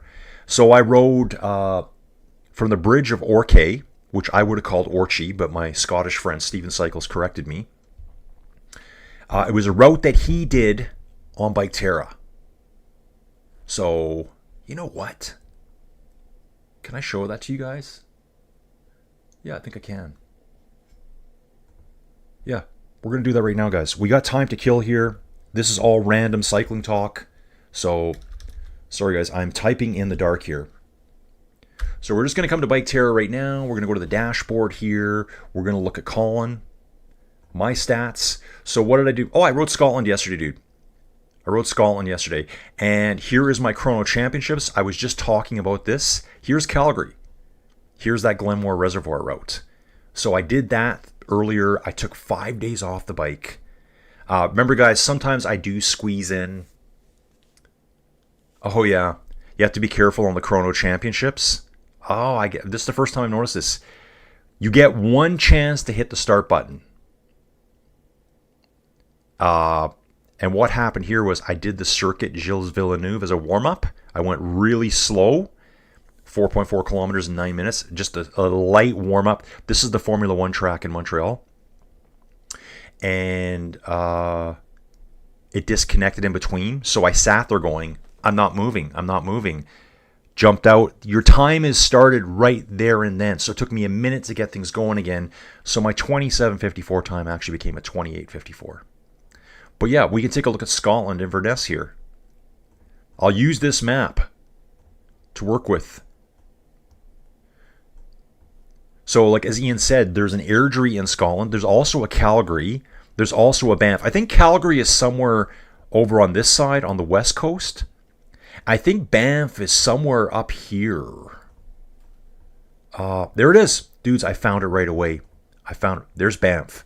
So Banff is probably our most famous city in the Rocky Mountains, town, village. Someone told me a long time ago that Banff, Alberta, Canada, is one of the top honeymoon destination spots for people from Japan. They love coming to the mountains to get married or honeymoon. That's where they come to. So I don't know where Airdrie is right now. But yeah, there's lots of names here, guys. And I'm like, hey, we got that here too. Where did I find Calgary? I thought Calgary was on the west side. Like I'm thinking over here somewhere. I think Ian's over here. Ian, you're on the west side, right? Yeah, there was an island. I gotta think Ian's out here somewhere. Yeah. I think Ian's up here somewhere. Okay. So yeah, dudes, you do these virtual rides inside and you get credit on Map My Tiles or Tile. I think it's called Ride Every Tile. You get credit for it there. So what you can do is ride some of the stuff in real life. You can also go onto Strava, pull people's GPX files, recreate the routes here because you can do it inside of Biketerra, and ride them and get credit for them. Because what's the chance of me getting back to Newcastle to ride my bike this year? None. No chance. But I could work on my tile there. That's where I was born, guys. I was born right here. I can see it already. North Shields Tynemouth. This is where I was born. So I get to make fun of UK all the time because I was born there. I'm allowed to say that because I was born there. That's my rule. If you're born there, you can say whatever you want. Whitley Bay. Who's the dude from LAMF? He's from Whitley Bay. Andy, another dude I know over on Roovy. I know he lives up somewhere up here too. I'm not sure exactly where. So I also did, I did this ride here. And with Bike Terror, it's really cool. Let me just come back again, guys. I'm going to show you right now. Dry stone walls and Monroes. I made this name up. This GPX we're looking at here came from Stephen Cycles, who lives in Scotland somewhere. I don't actually know where he lives. So he did this part of I'm going to call it a VIP cycle tour event that he was part of. He was a ride, I don't know if he was a ride leader or he was just a rider. Hand Grenade Division, Calgary Bay is indeed in the west. Mike is back. Isle of Mull, Calgary. Okay, so Calgary is near the Isle of Mull. Dudes, I just saw the Isle of Mull on here. Yeah, here's the Isle of Mull right here. I finished at Glencoe. So guys, this is a route that Stephen Cycles rode in real life. He did this VIP tour all around the Cairngorms. They actually got to visit Balmoral. There was a quick meeting with Camilla. I think there were some dudes from the UAE there. They were visiting. So Stephen Cycles sent me this. We start at the bridge of Orchay. I would have called it Orchy. It would have been funnier. This route all gets rendered in 3D, and it uses all of these features you're seeing here on screen. You will see all the hills. You will see all the Munros. You'll see all of it. You'll see all of the water. And I thought this route was done really well because, where is it? I think it's out here somewhere. There is the King's Head Hotel. So I looked it up. I used Google Maps, and I used my route on the video. Over on the right hand side of the road, there was like a couple of lone buildings in the middle of nowhere, and that is kind of like an upscale hotel in the middle of nowhere out here. I wonder if I can find it. All the hills get named, like this one here, Ben and whatever you call it. This would not be a Munro because that's 857 meters. That would not be over 3,000 feet. So a Munro has to be over 3,000 feet. I'm thinking that King's Head Hotel. Yeah, it's somewhere down through here. I just don't see it. Oh, there's a ski resort right nearby. That's too loud right now. We're getting ready for the men here right away, guys. Where is the ski resort? Okay, it's somewhere through here, but you can see it all. And then as you're coming this way to Glencoe itself, Ben Nevis is somewhere up in here, I believe. The highest point in the UK. It might be up here. But as you're riding through here, you're seeing all of these huge hills beside you. They're not mountains, but remember, you're basically at sea level popping up 3,000 feet. So it seems like a mountain. And even having said that, these places can be quite wild and wicked. There's people that die all the time climbing these hills in Scotland doing Munros. They go up them. You know, it's Scotland summer. It's probably 13, 14, 15 degrees Celsius down low. You get to the top and it's raining and it's extremely windy up here. All of a sudden you got hypothermia and you're in big trouble. So yeah, I did that route into Glencoe. That was really cool. Yeah, exactly. Mike's saying we were also allowed to call you a limey in high school. You still are. You still are, Mike. You still are. I have no problems with it. Yeah, Ian saying King's House Hotel on West Highland Way walk route. Ian, thanks for bringing that up. Yeah, Stephen Cycles mentioned that to me too. He said there's a famous route here that people do. It's this King's, the West Highland Way walk. I think it's like 200 kilometers or 200 miles long. And from what I remember in this route, did I record it? I did. I recorded the whole route. Where is that route? Guys, I wonder if I can show this to you really, really quick here. I'm going to try to do it right now. Videos. November 20th? This might be it here.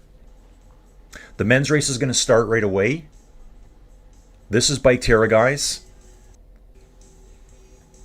I believe this is it. This is it.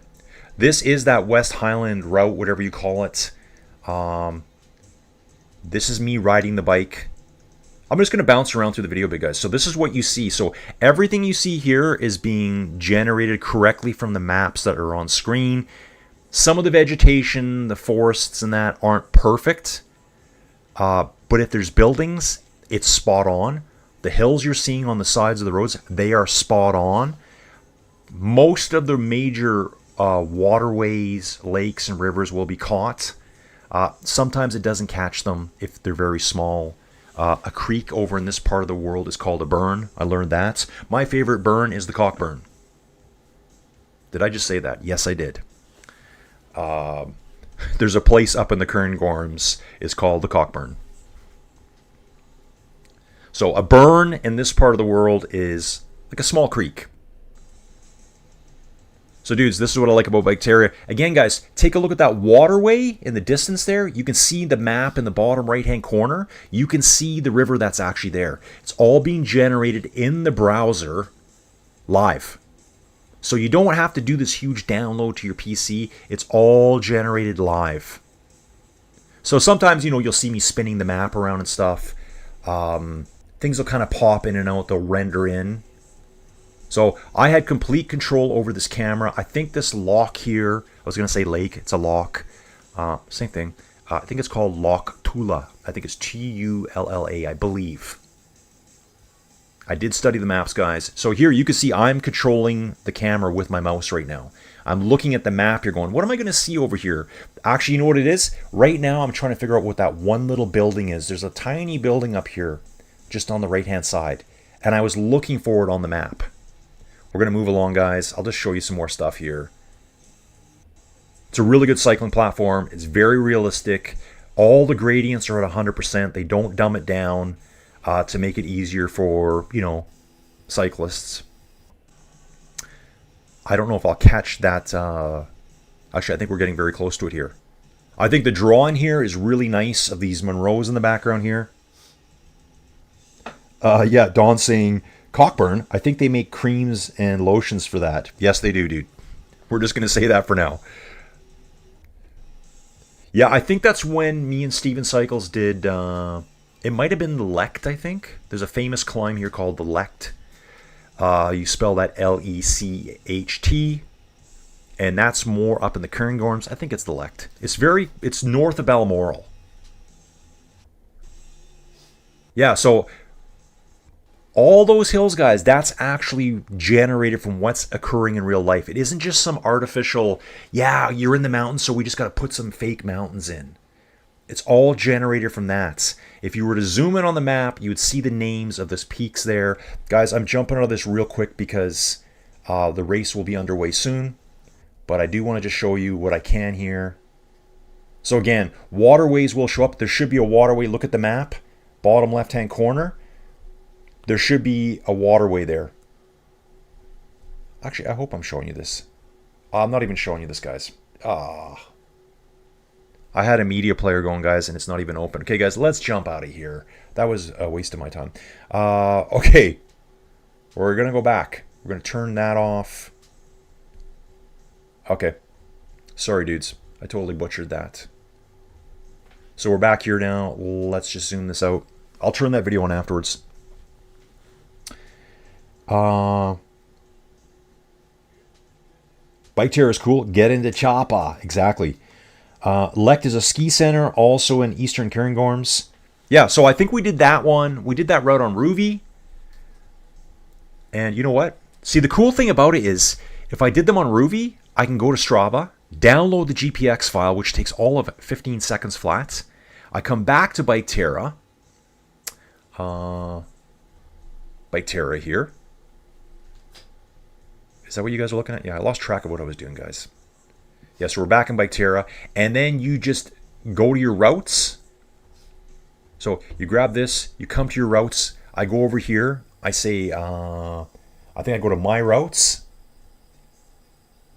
And add a route. There's add a route here.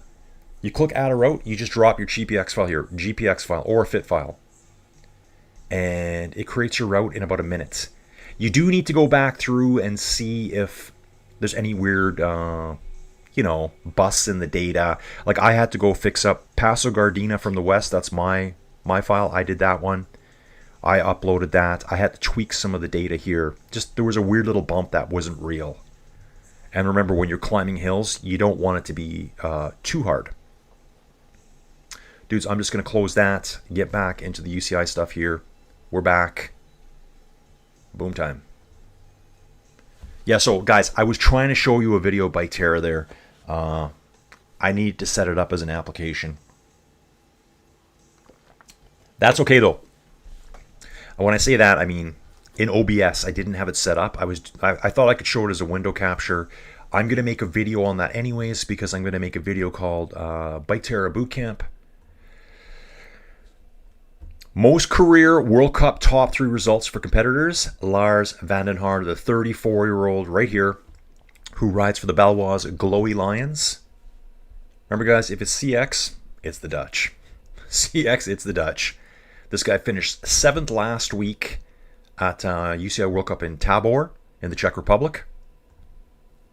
Here today, guys. Ooh, there's Jorn and Nieuwenhuis now. They're all stripping out of their over jackets. Everyone's ready to go. Last drinks, guys. Remember, they ain't drinking on these race courses. They're going for like an hour straight. No drinks. All out. They're all going to be here. Most career row wins. Remember this guy. Thibaut Nice. Nice. This dude here.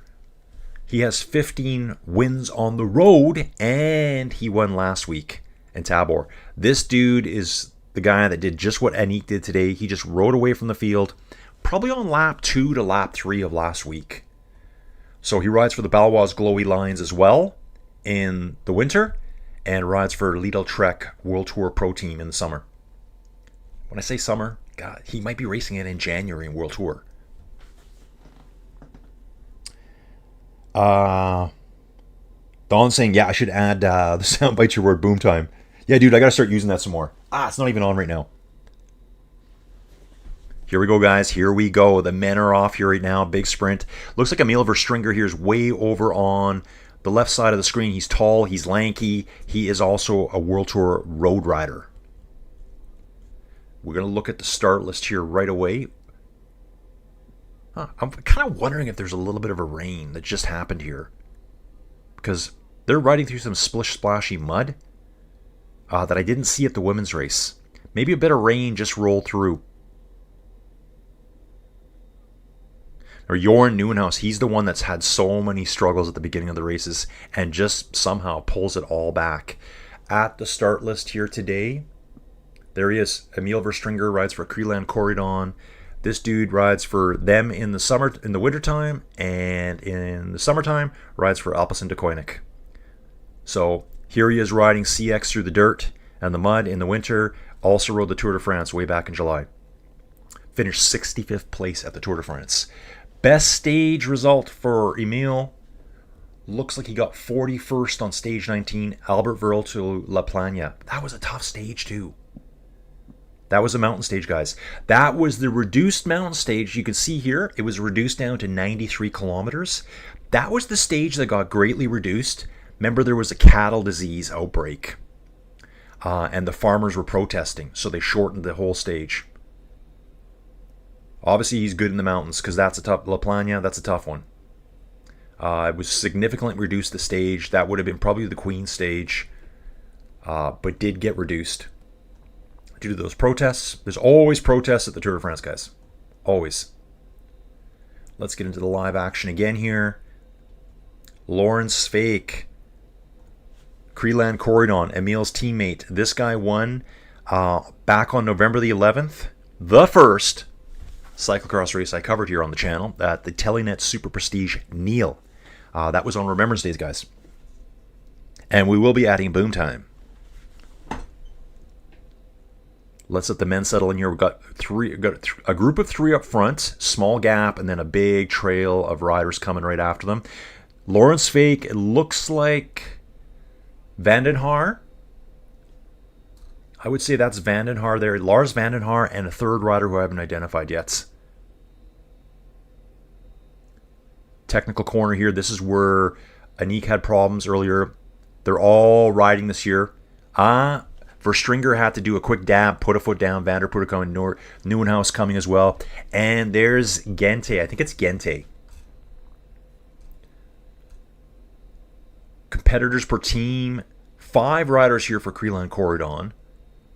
3 for Balois Glowy Lions. 2 for Alpes and de Coinet. It's Vanderputter and Michaels are here. Those 2 are always together. Thibaut Nice won last weekend, guys. Pim Ronhaar, Lars Vandenhaar for Balois Glowy Lions. Then for Creelan Corridon, we have Musen, Vandenbosch, it's Toon Vandenbosch, Emil Verstringer, Joran Viceray, and Lawrence Sveik. Man, I'm remembering their names because I don't have any of their first names in front of me right now. Looking for some data from PCS here. We'll let this settle down, guys. Let's go, dudes. Let's go. Oh, yeah. Riding the water here, lap 1. I think the women did the first lap in 7 minutes, 57 seconds. And that would have been... So Aniek won the race on lap 1. She was gone by the end of lap 1. Lawrence Fake, Lars Vandenhaar. Got to get that name there. There's Verstringer, Nieuwenhuis, Vanderputter, Michaels. Riding through the steel barricades right now. Still. Oh, Weissman heat pump systems. I like my heat pump. Don't like it when it gets cold, guys. At minus 20, those heat pumps do nothing. They just run continuously. You know what you need when it gets cold? You need a wood burning stove. These heat pump systems probably awesome in Europe. Not so much here. So I do have one. My brother had one too. Dave. My brother Dave called me. I forgot to call him back. I got to give him a shout here. He had one in his cabin up at Fairmont. Doesn't get brutally cold there. Not as cold as here. And he was like, it's junk. So it's an AC heat pump system. He goes, it does not provide the heat that you need. Let's go, dudes from Dawn. But yeah, so I like to see all the different avatars. So Weissman, heat pump, HVAC systems perhaps. I kind of lump them all together here. So I have one in one room in my house. It's an AC heat pump. When it's like right around freezing, the heat pump's fine. It is. It works good. It really does. But when you're down like minus 20, minus 25, minus 30, you're like, it's barely producing any heat.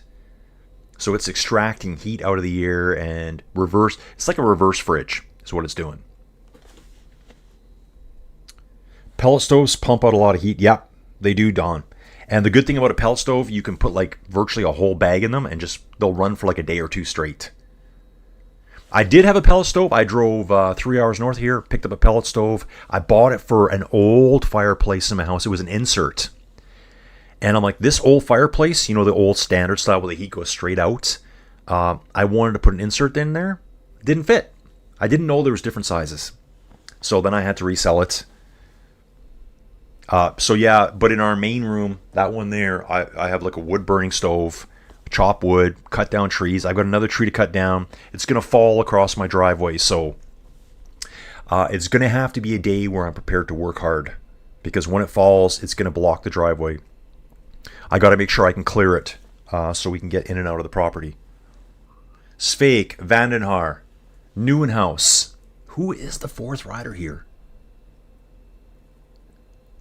Fourth rider. Is Toon Arts here? Is he here? He is here. Toon Arts is here. That is him. Toon Arts riding fourth place right now. Hasn't had a couple of... His last couple races haven't been where he has been in the past. He is the European champion, guys, at 32 years old. European cyclocross champion. 12th place, 20th place, an 8th for the champion. But it looks like he's well positioned today. 6-7 riders starting to form just the smallest little break right now. Okay, I need to go check those names again there. Just make sure I've got the right names. There he is. Toon Arts is up there. Yep, he's coming through right now, guys. So he's got his Euro Championship jersey on. It's white, light blue blands across the chip, and it looks like a couple of stars on it. He is in the lead. Nieuwenhuis, Vandenhaar, Sveik. All there, guys. They're all there. This front group, even though I'm breaking them up into little groups, there's probably 15 riders all riding in a long row here. Remember, first place at these events is the place to be. If you're worried about drafting, you're in the wrong place. The draft benefit does not outweigh someone putting their foot down in front of you and completely stopping you.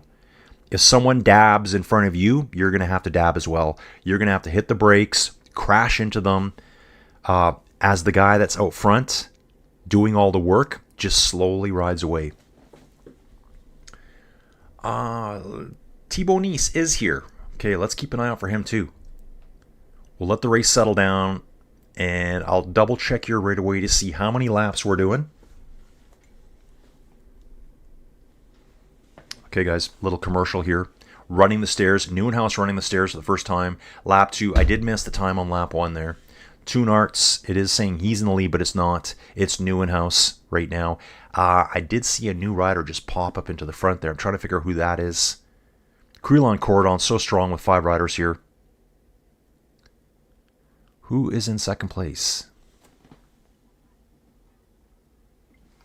It's a jersey I haven't seen before, so I'm not sure if someone's riding a new jersey. Cameron Mason coming through for 7 Racing.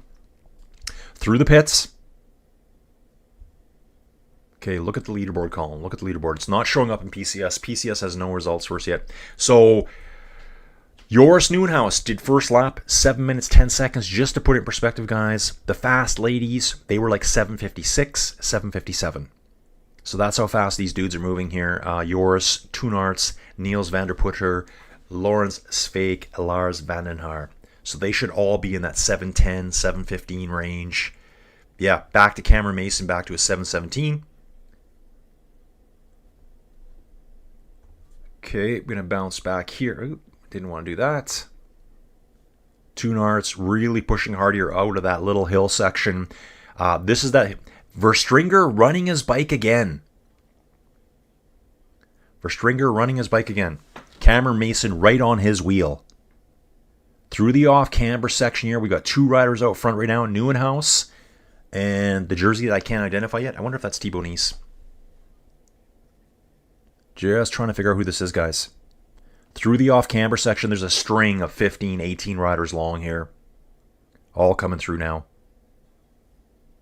Head of the race. 3rd place will be Arts. 4th place will be Lars van den Haar. 5th will be Lawrence Fake.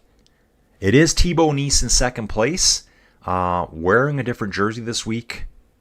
You just tell by the look. And I think he's got... where is he? Okay, let's go look at Thibaut Nice for a second, guys. Start list, Thibaut Nice. He rides for the Baloise Glowy Lions. This would be the European Championship jersey. Yeah, European Championships in 2024 for Thibaut Nice. So he's got the Baloise Glowy. Generally a blue jersey, but when, you know, world champion jerseys are always white. They got the white with the blue, the light blue and the darker blue with the stars across it. He's in something totally different today. It's a red jersey with white accents on it. I'll get that figured out. See if anyone else is wearing it. Most top 10s this season of all competitors. Andrew Strohmeyer from the U.S. Super dominant in the North American scene. Take a look at this, guys. Andrew Strohmeyer. We saw him last week. He was 12th at Tabor. 21st at Hama. Here's his North American results. Just absolutely crushing it on the North American scene. Comes to Europe. He's going to have to adjust, get used to more of the Euro style. Nieuwenhuis leading the way. Nieuwenhuis, super impressive to me. Seen races where he's crashed, dropped his chain, come back, wins. First 2 races I've watched of his, he's had horrible starts. One time he came back and won. The second time, 3rd place overall.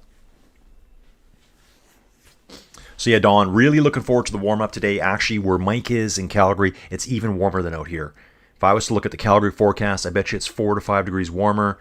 I think we're getting to like -2 Celsius, -3. Calgary will probably be above 0 today.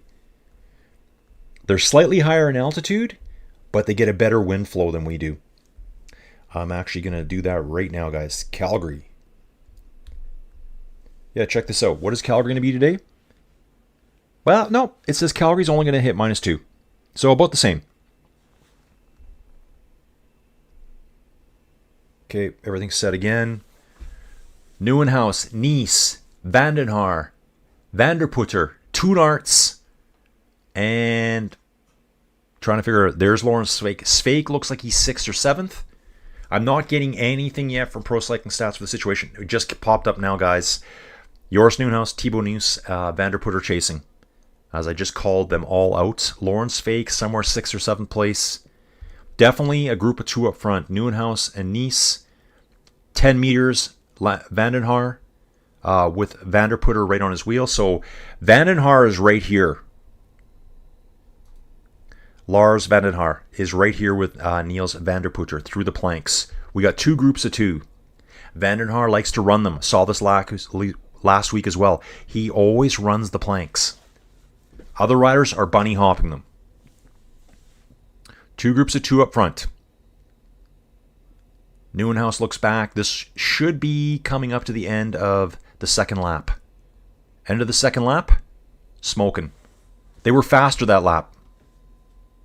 They're through at 14 minutes and 2 seconds, so I think they did that lap under 7 minutes. That would have been like a 6:50 lap, 6:52 lap, I believe. See if we can get some lap times here. Nice string of riders are on the pavement here now. It's back into the woods now. 3 riders together. 4 together. So the 2 groups of 2, the 2 duos are now a quad, and we've got a crash. Trying to figure out this. It's number 13 for Crelan Corridon. He crashed on the pavement. Ooh. Came out, slid his back wheel out, went down super hard. It looks like on his right side. Might have rolled to his left side at the last second there. We're going to find out who the crash was from real quick. Yeah, the Strohmeister from the US. Loving it. There's our group of 4, and we have a strong contingent chasing after them, probably 5-6 riders strong. Okay, it wasn't Verstringer. It's not Lawrence Sveik. It's Crelan Corridon. So they're in the white and green jerseys, guys. Kind of like the limey green jersey. Nieuwenhuis leading the way, wants no mistakes in front of him. So again, guys, on these super narrow tracks, NCX, you don't have 2 or 3 lanes wide to go around someone that crashes in front of you. They crash, and you're right there. You're coming to a stop, and the guys are gone. This is an all-out sprint. You don't really have a lot of time to reel them back. Super technical, so really, really hard to bring those gaps back. Nieuwenhuis, Thibaut Nieuws, Vanderputter, Vandenhaar is right here. 5th place is right there. 5th through 8th are right there. Toonarts looks like he's in about 9th or 10th place. I think Cam Mason looks like he's riding 1 or 2 spots behind him. Past the pit stops. Say the top 10, 12 riders, no one goes in. No one's doing a bike swap this time, guys. Loving it. Love being back on streaming, guys. Loving it. Okay, so yeah. Ladies do 3 laps. Sorry, ladies do 6 laps. The men are on lap 3. That's why I said 3 of 9. So ladies are doing 6. Men do 3 more laps. Equally exciting racing to me. I think I'm better with the ladies' names already. Flocky. Flocky saying, hey, dude, hope you had a good week. Yeah, dude, had a great week. Great week, dude. Not a great week on the bike. That's okay.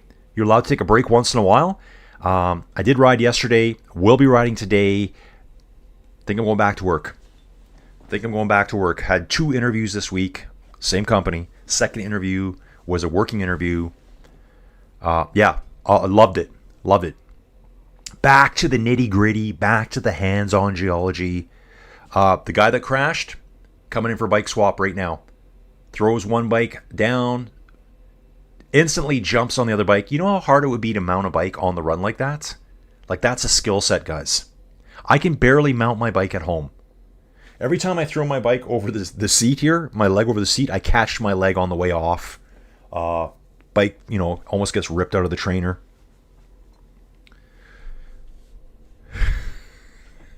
So yeah, dude, Flocky, dude, thanks for asking, dude. I had a fantastic week.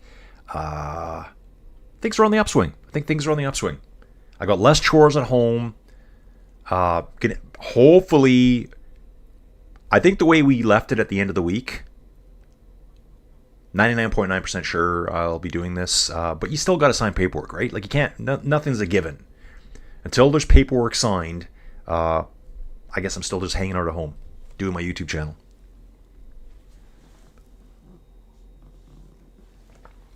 So yeah, it's going to be really hands-on, a lot of fun, a lot of grinding. I love it. And it's located way on the north end of Calgary. So basically, I come down the number 2 highway, I turn off at the airport, and I slip in the backside, and I'm right there.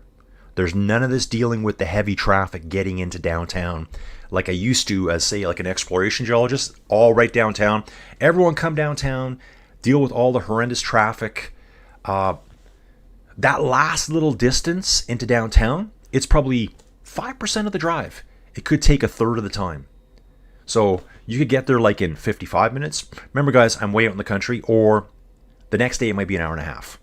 It's like, what? An extra half hour. I don't have to deal with that ever again.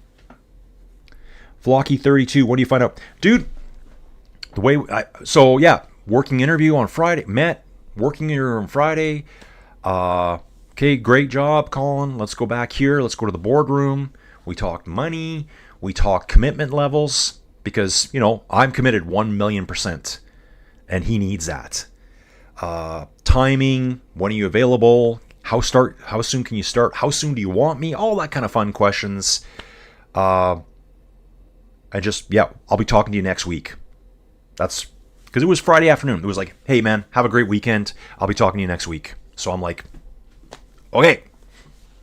The way I felt it was like, but nothing's ever a done deal, right? You just never know. So then I'll just be doing streams either super early morning before I go to work or weekends, which is perfect because cyclocross is just weekends. And there's a good potential for this. Dude, it's going to be a lot of fun. I'm really looking forward to it. The guy that runs the shop is awesome. He's a geologist as well. But he's the big man. So he's got to do all the other important stuff as well. I'm just there to, do my thing, help them grow, get some value work. 4 riders in the front, guys. Coming up to the planks here, big names. Joris Nieuwenhuis, Thibaut Nice, Niels van der Putter, and Lars van den Haar. Thibaut Nice in the lead though now, guys. Dudes, you better stick close. You better stick close. So we got 4 in our front group. 10 seconds back, we got a group of 5. Sveik had to run the planks that time. Guys, running through those planks when you're behind someone, when you're riding through them, if someone goes offline, you may find yourself running the planks. I think that's what Sveik just found there. Where he was planning on jumping, there was... Oh, another crash. Same corner, another crash. Green jersey, red helmet. Who is this? It's not the same. I thought it was the same rider for a second here. Slightly different green jersey. I think Strohmeyer might ride a green jersey. Who is this? Who does Strohmeyer ride for? CXD Bikes. Andrew Strohmeyer. Trek. We should get notification here who just crashed. Yeah, Thibaut Nice for the Balois Glowy Lions. Out in front, guys. Yeah, Flocky, fingers crossed you have the channel too anyways. Yeah, exactly, dude. Exactly. So it's the kind of job, so basically it's all for oil sands up at Fort McMurray, Northern Alberta. Huge oil deposit. They core every well up there. Every well gets cored because it's all in... it's all the real shallow stuff. There's different types of oil sands in Alberta. You've got the Cold Lake oil sands. You've got the Peace River oil sands. And you've got the Fort McMurray oil sands, which I think there's a slight variation on those two. It's basically mining. It's so shallow that you basically scrape off the dirt and there it is. From what I saw on the cores, less than 100 meters deep. So, I mean, it's not like it's just a few meters down. There's some mining to do. And guys, I also did an environmental management program a while back, and the way they've reclaimed some of that stuff up there would blow your mind. It looks like, World War I trenches. Guys, go back and look at some of the air photos. I wonder if Mike's still here. Flocky saying, I have backed Michaels to podium at 10-1 long shot. Dude, easy. I can see that. So Yente Michaels. Dude, that guy's always up there. Yente Michaels. Dude, I'd love to know more about this bet. Flocky, I have backed Michaels to podium at 10-1. So I think you're talking about Yente Michaels. Dude, look at his results. So I started covering, I missed the Euro Championships, I said that. Super Prestige Neil, 7th. Merckxplas, 4th. Hama, 8th. 4th at Tabor. Dude, he's easy top 10. Easy top 10. So hopefully you threw some good cash down on that, man. Hope so. Group of 4, chased by... Yeah, so Michaels is in that second group of 4 or 5 riders. Tony, good morning. Come in to hit the like and tune in for a while. Tony, thanks for being your man. Tony's always in to hit the like, guys. And dudes, I haven't said it yet. Tony's like my channel manager, I guess. He's my agent. Wow. It looks like here that Vandenhaar's off the front. Vandenhaar is off the front being pursued by Thibaut Nice, your newest... Vandenhaar's going. He looks over his shoulder and realizes, I got to break. I got to go. Thibaut Nice second. Thibaut Nice and Joris Nieuwenhuis slamming shoulders with each other, guys. Looks like Nieuwenhuis went to cut through on the barriers. Thibaut put a shoulder into him there, guys. It's physical out here. It's physical. I think when I watched my first race, I'm like, I wonder how many times elbows fly. Like, very, very limited amount of racing space here. And someone's dive bombing the corners. 4 riders out front. Lawrence Fake bringing the chasers up. Lars Vandenhaar, 34-year-old, leading the way right now. Probably got a couple second gap over Joris Nieuwenhuis, Thibaut Nice, and Niels van der Putter at the moment, guys. Can he hold it for 5 laps, though? One mistake, it's over. Okay.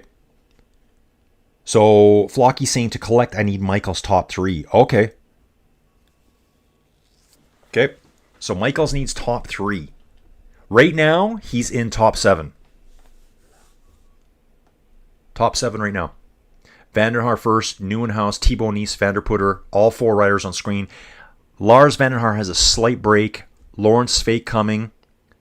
6th, 7th. Right now, Yente Michaels would be in 8th place right now. Cameron Mason's moving up too. Emil Verstringer there. Don, yes, hit that like button, then revisit it tomorrow to hype it. Yeah, dude, don't forget to hype. That's another feature here, guys.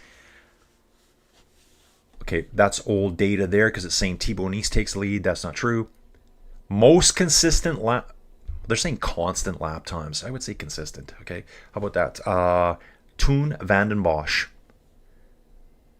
Basically what that means, what's the time differential between their fastest lap and slowest lap? Vanden Bosch, probably the most consistent right now. It's only by a second, though. So it's Toon Vanden Bosch, Toon Arts, Lawrence Fake, Ryan Camp.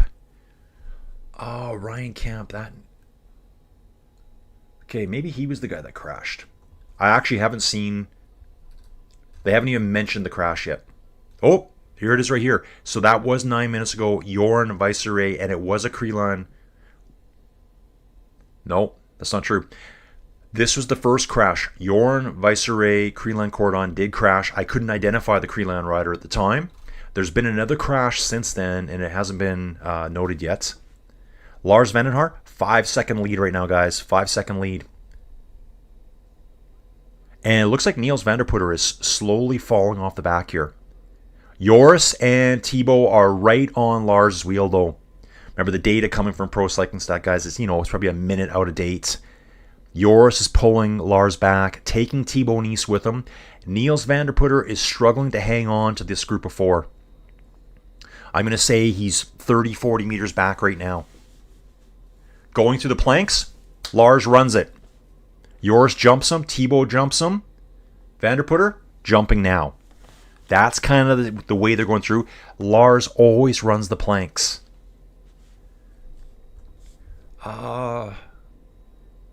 Lars may be slightly smaller. Maybe he doesn't feel as comfortable. He does look smaller framed on the bike too.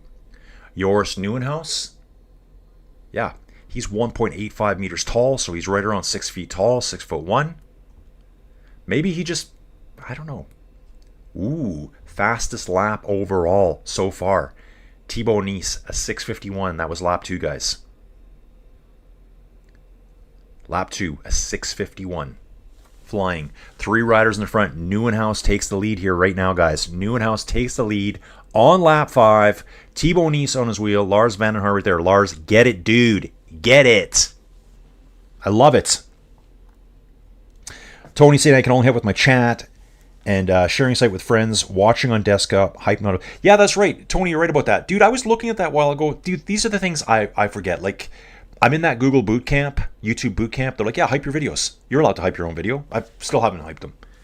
But yeah, I think you can only hype from a phone. I don't think you can hype from desktop. It's really dumb. Toon Arts, we can name him a Looney Tunes. We could do that, Don. Looney Tunes. There's a couple of tunes, though. There's Toon Vandenbosch. There's Toon Arts. Toon Arts is the Euro champion right now. He's the European cyclocross champion. Will he be the world champion as well? That's going to be a tough one this year, guys. Going to be a tough one.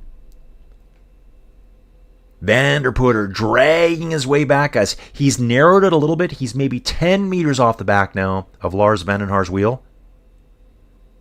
Lars really runs the stairs well.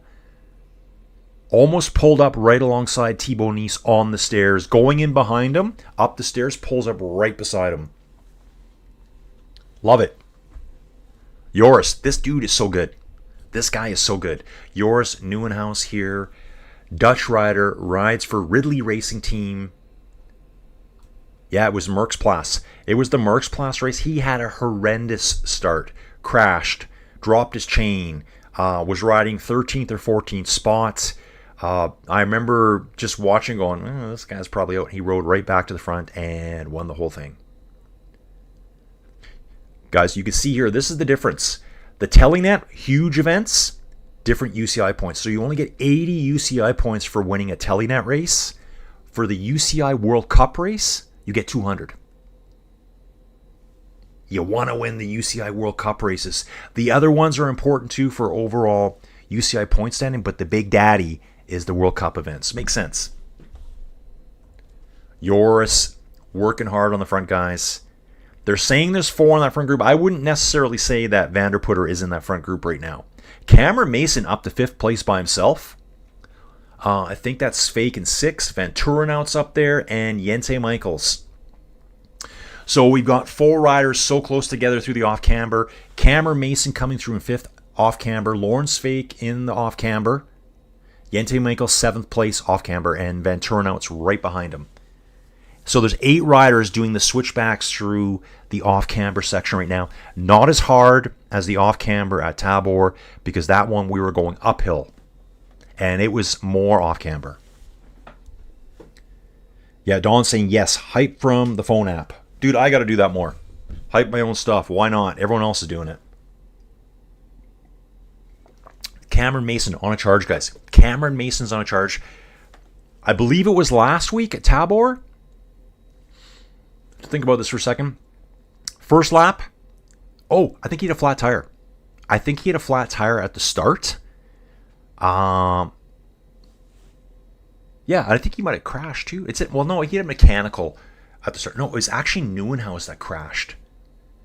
Yeah, there was a race where Nieuwenhuis crashed. First corner, lap 1, last place. That's the race he finished 3rd at. So he's really good at battling his way back up through the field. Just putting down a huge pace at the front. Nice just hanging on. Van den Haar and Vanderputter is distanced again. Mason will be catching Vanderputter. Cameron Mason. Let's see where Mason is right here. Cameron Mason from Great Britain. This guy here from Linlithgow. He's Scottish. He is Scottish right here, dudes. 25 years old. He is flying up the field right now. Vanderputter, there's Mason. Mason can see the front three right now. The fire is lit. Engage the afterburners, Mason. I'm pulling for this guy right now. This dude here, we got a new dude. A lurker, GLPE Dano, GL Pedano. Mason is coming into the season big and strong. Dude, he looks freaking awesome right now. Really, really, really good. And I believe it was last week's race where he had a mechanical at the beginning and fought his way back. How did he do last week? He did really well. Cameron Mason got up to 9th place last week from being dead last at the start line. I don't even know what would he have had to done? Would he have to ride? Yeah, he would have had to have ridden to the pit stop to get that rear wheel change.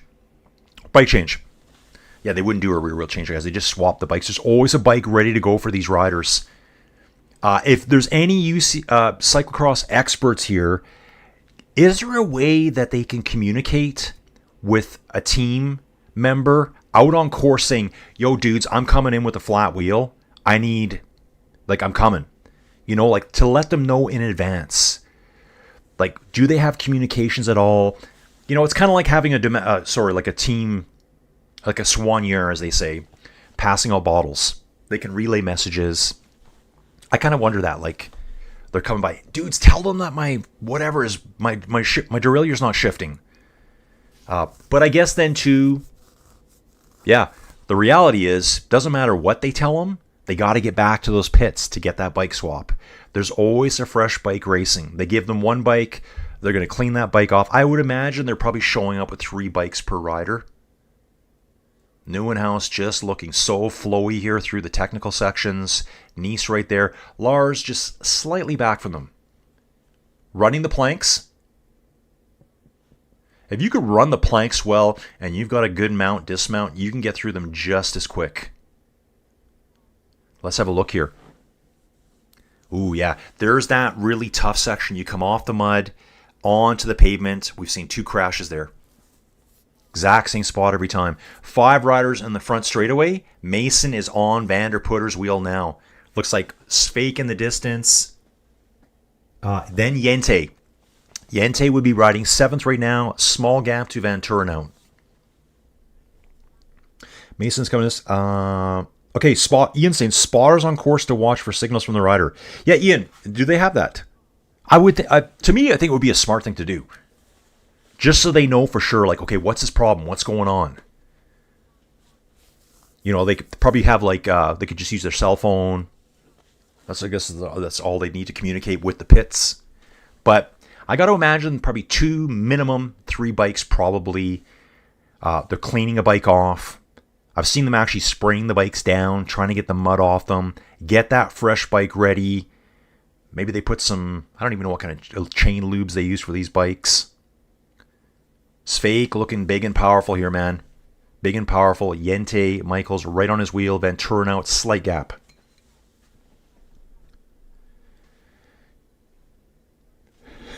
Don said he would cry out like a wolf. Each rider should have a different animal sound. Caca, caca. Yeah, I'd be the crow using Morse code. Okay, Vandenhaar's now ahead of Sveik. Oh, sorry. Vandenhaar is ahead of Joris Nieuwenhuis. So up those stairs, Vandenhaar's really good. He's really good running those steeper stairs. I think he did that on purpose. I think he got past knowing he is better at running the stairs. He just seems faster on the stairs for me. Maybe being slightly shorter, running the stairs is just easier for him. I'm just trying to figure something out here. Mason's now into 4th place, guys. Gets past Vanderputter. 6th place would be Sveik. 7th is Jente Michaels. And 8th, Van Turnhout. Lap 6 of 9.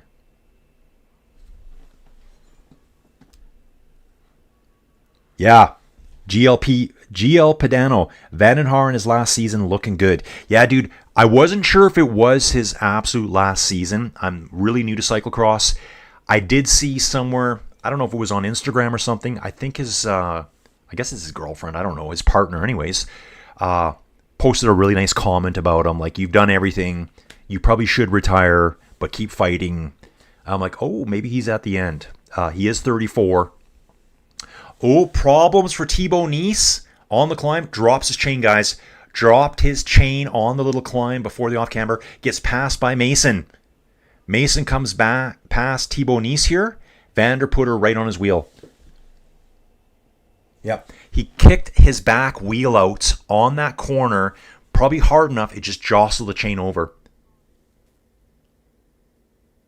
Yeah, he might have just been resetting, I think, his pedals so he could jump on easier there, but something knocked him off there. Tony saying would be my Morse code sign. For those not, that is SOS. Yeah, SOS. Yeah, me too. Vandenhaar, Nieuwenhuis out front. Cameron Mason leading Thibaut Nice. Small gap to Vanderputter. Cameron Mason flying. Again, working his way up the field. It's so impressive to see dudes work their way up through the field when they don't really have a lot of opportunities. It's not like a big wide road where you, in road racing, where you can get into a draft train and have your team pull you up. You're doing it all yourself. Considerable size difference between Nieuwenhuis and Vandenhaars. They're riding in the distance there near the water. Two different body types, that's for sure. Nieuwenhuis and Vandenhaars. Mason now is going to drag Thibaut Nice back. Nice is thinking, yeah, dude, perfect. Perfect timing here. Mason is on a flyer, and he has now pulled Thibaut Nice back. Just the slightest gap. Half-second gap, guys. Vanderputter, maybe 1 second back. I'm not sure if he's looking a little bit fatigued. Not his race. He's just riding consistently 4th, 5th spot. Van Turen out, and Jente Michaels coming next. Sveik is in there somewhere. Where is he? So we got 4, small gap, 5th place rider, Vanderputter. There's Sveik. Sveik maybe 100 meters back.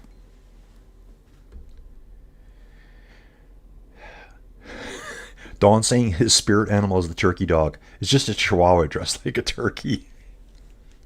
I love it. Tony, better than what I thought of with turkey dog. Thought your spirit animal was going to be a turkey hot dog. Dude, I think I've had a turkey hot dog.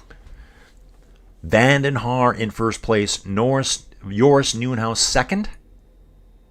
Now, they're running the smaller set of double stairs on that black, I don't know, it's probably for traction. It's the steeper aluminum stairs that Vandenhaar just smokes up those stairs. He just seems quicker on them. I'd say solidly 4 riders back in the front group now. Vanderputter riding solo in 5th. Nice job, Lars. Really nice job here. I think we're coming up to the second set of stairs real quick. You want to be in first place now. I mean, we still got 3 laps to go, though. Still 3 laps to go. You can't have any mistakes on this stuff. No mistakes whatsoever. Here's Lars Vandenhaar, 34 years old, from the Netherlands, from Amersfoort in the Netherlands. Let's take a look at his PCS profile, too. Wow. So, and I should, as soon as I saw a PCS profile, I'm like, this guy rides road too, then I'm not even aware of it. So he did the Baloise Belgium tour.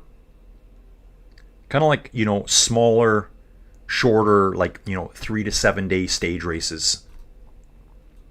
Not the Giro, not the Vuelta. So he was racing road in August, July. Probably prepping for CX winter season.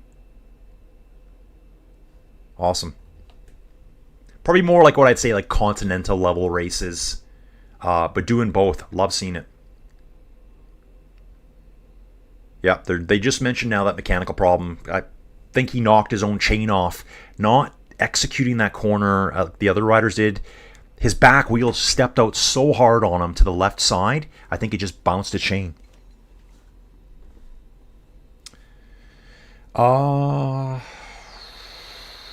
Yep. GL Padana here. Mason going for his first World Cup win. Dude, he's on fire right now. Sitting on second place right now. Riding Joris's wheel. Thibaut Nice there. Lars Vandenhaar in 4th. Vanderputter just slowly brings himself back every time. Sveik riding solo in 6th place. one corner back. I think I mentioned this last time. Certain riders are going to be better at certain segments of the course, whether it be the kind of riding they're doing, the terrain, who's better on that type of surface versus another rider. And you'll see certain riders pull back or lose at different intervals repeatedly. Van der Putter's able to pull himself back and then he loses at a certain point on the track. I haven't identified where it is yet. I'm trying to figure it out right now. Come on, Nieuwenhuis. Come on. Yeah, Nieuwenhuis' name is very hard to spell. Just watching him this season, yeah, this guy's great. Really like Cam Mason too. Struggled last week. Had troubles on that corner. Nice just zips by him. Mason did a quick tap. Here's the aluminum stairs, I'll call them. Joris over first, Thibaut Nice, Mason, Lars van den Haar, and Niels van der Putter right there. Sveik just getting over the top of the stairs there as well. And we're rocking, guys. Joris on the front. Thibaut Nice trying to go past him right now. I just saw Thibaut attack and trying to get ahead of Nieuwenhuis. Let's see if the camera's cut back. Where we got now. No one wants... Yeah, Nice did get ahead. Thibaut Nice attack. You could see that attack going. Probably attacked on the inside of a left-hand corner. Snuck ahead. Oop. Small little dab there for Lance Werner. Oh, and Joris as well. They both had to dab. Joris is off. Joris has to dismount and get his chain back on, guys. He's getting his chain back on now, and it looks wedged. Okay, he's got it free. Joris goes from second place down to seventh. Showing again here. Yeah, he was second behind. He had to dab twice. Lost his chain. Van der Haar goes by. Mason goes by. Van der Putter goes by. Fighting his chain out. Sveik goes by in the meantime. Second to seventh place. One mistake. You're struggling again up the hill. Newbie type question. Do they have pre-race caravan parades and broom wagons in the back like the Tour de France at these smaller races? Tony, I'm not sure if you're talking about the road ones, but could you imagine the caravan trying to go around the cyclocross track? Cars stuck in the mud. I like that question. Flocky saying, I think yours could do well on the road. Yeah, he's a big, strong rider. Tony saying, sorry for calling us small. Tony, I think you're talking about the smaller stage races. I assume they got to have something. Dude, we did some of them this year. Like, we did Vuelta a Burgos. That is a smaller stage race. We did Tour of Romandy for the women. That's a smaller stage race. Yeah, I don't think it's as present. No, but I think there is a caravan. I think there are caravans for that, because if you look at the start times, guys, for all these races... I'm looking at the start times. I'm looking at where they say, oh, the race is going to be at this point. They estimate it. And they give you like a fast pace, an average pace, and a slow pace, depending how the peloton rides. And it actually shows the caravan arrive times. So there must be some type of caravan. I just don't know how big it is. Thibaut Nice finds himself riding away again, guys. Cameron Mason, second place. Lars van den Haar, Niels van der Putter. Those three are pretty much together. Sveik alone. Yours trying to get back on. Yours turns off. Changed bike. Had to change bike there, guys. No, Tony. Yeah, but Tony, yeah, it's fine. They are. They're smaller races. So I think there'd just be a smaller caravan. Actually, I was listening to an older Tour de France book yesterday on Audible, and they were talking about when they first brought in sponsors, how they paid, money to be there, and it became a huge part of the race. How the race evolved over the years, and I think even then it was saying that they were paying $5,000 to $40,000, whatever it would have been back then, for sponsors to show up every day. Like, it's a lot of money. Don saying a broom car, and this one would be like a big boy mountain bike with oversized tires. A monster truck broom wagon. Yeah, exactly.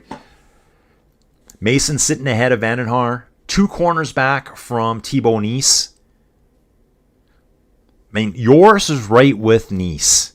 And now he finds himself back 6th, 7th place. Thibaut Nice won last weekend, guys. Big engine on him. Road rider. And just an incredible CX rider too. So lap 7 of 9, guys. Any mistake, like I said, one mistake in CX, your race could turn upside down. I'm actually trying to see where Neuenhuis, they're not even showing him right now in the top 8-9 riders. So I think he got passed in the pits. Thibaut Nielsen first. Then it's going to be a duo of Vandenhaar and Mason coming. Try to give you a gap. It says it's 10 seconds. Thibaut Nielsen putting the power down, guys. He's getting out of the saddle, attacking over and over.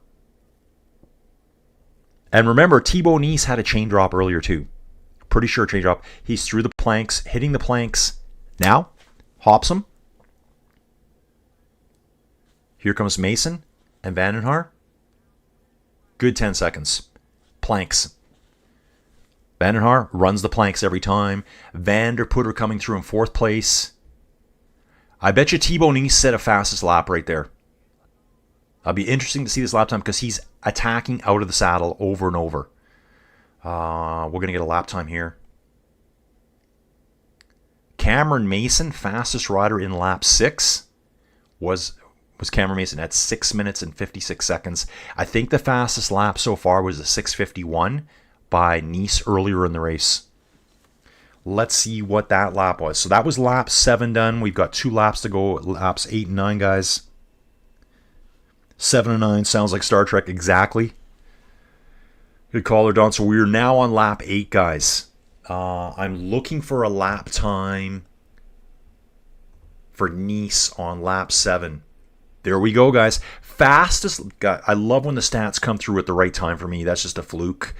Fastest lap time, all laps. 6:50, Thibaut Nielsen, lap 7. It's obvious by the way he's riding. He is on a mission now, guys.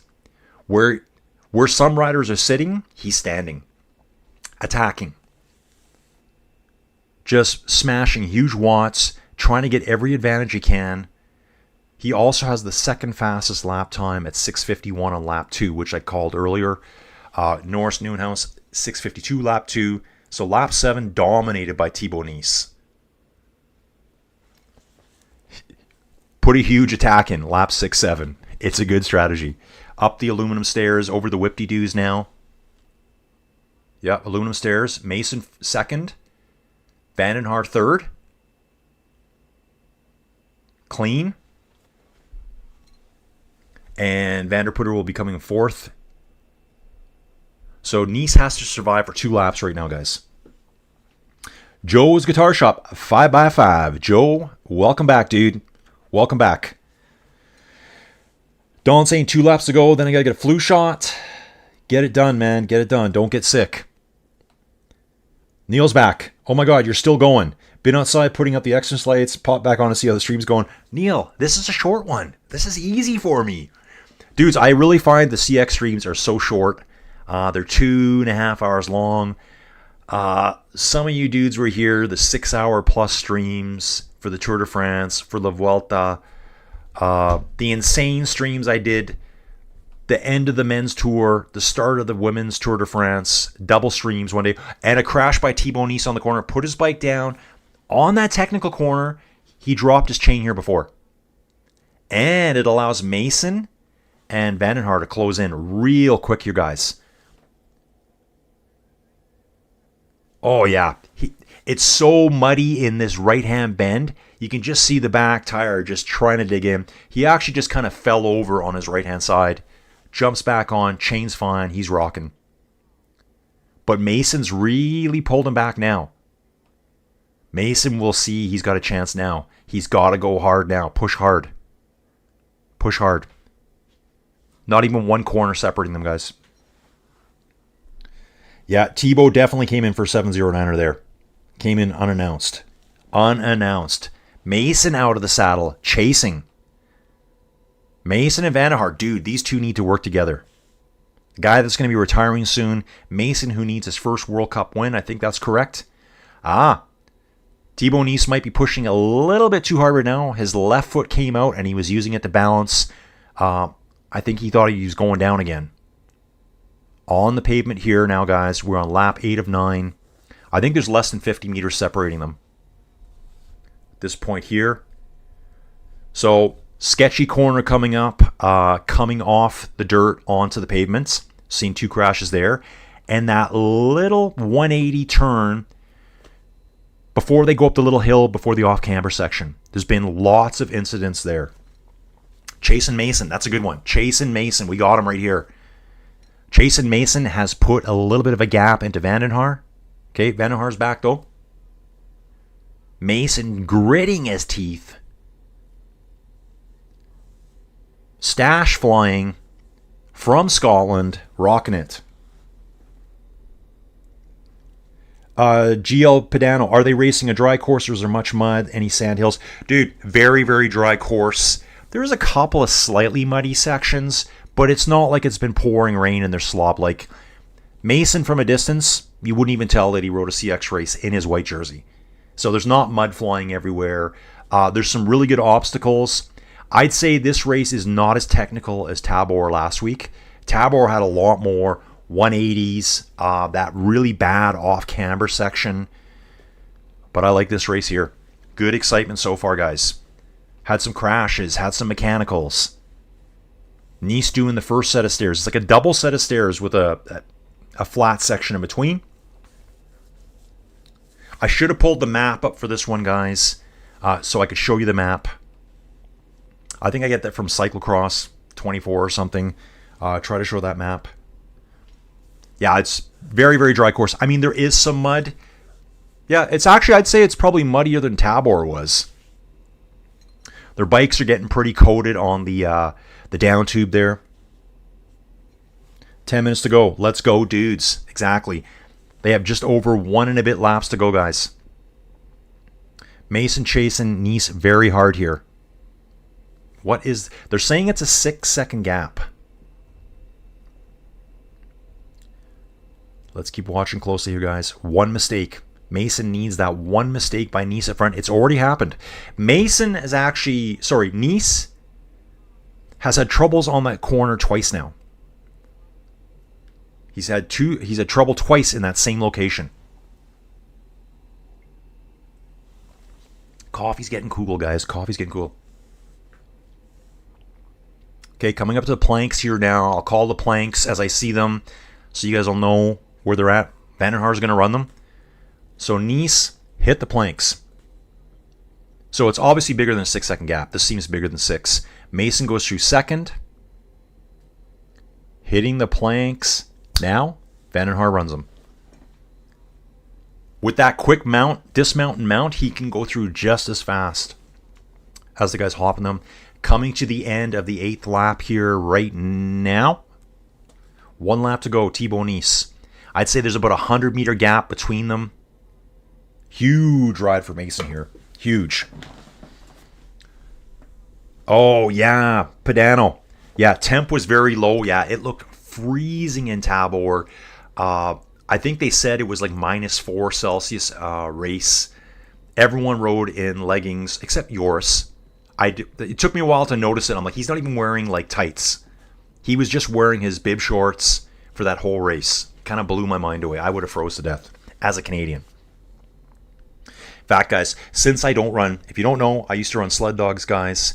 I haven't ran sled dogs outside since 2018. I've noticed my my defense against the cold is I'm more susceptible to cold now. I get cold quick. Like last night, loading those pigs up, I was freezing. I did have one of my dog mushing gear on, but I'm just not used to it anymore. Dog mushing, hands. If your hands get cold easy, you're never going to enjoy running dogs because you need your hands to work. It could be -30, -40. Guess what? You're taking your gloves off. You're taking your gloves off because you need to work the snaps. You may need to untangle a dog. The snaps are... I think they use still a lot of bronze in the snaps. It works better in cold temperatures. So it is a bronze snap. They call them brass snaps, but the better ones are a bronze. Because those little snaps, you got to use your thumb on them. You grab them and use your thumb like that. Dude, you can imagine what your hands are like at minus 30, minus 40.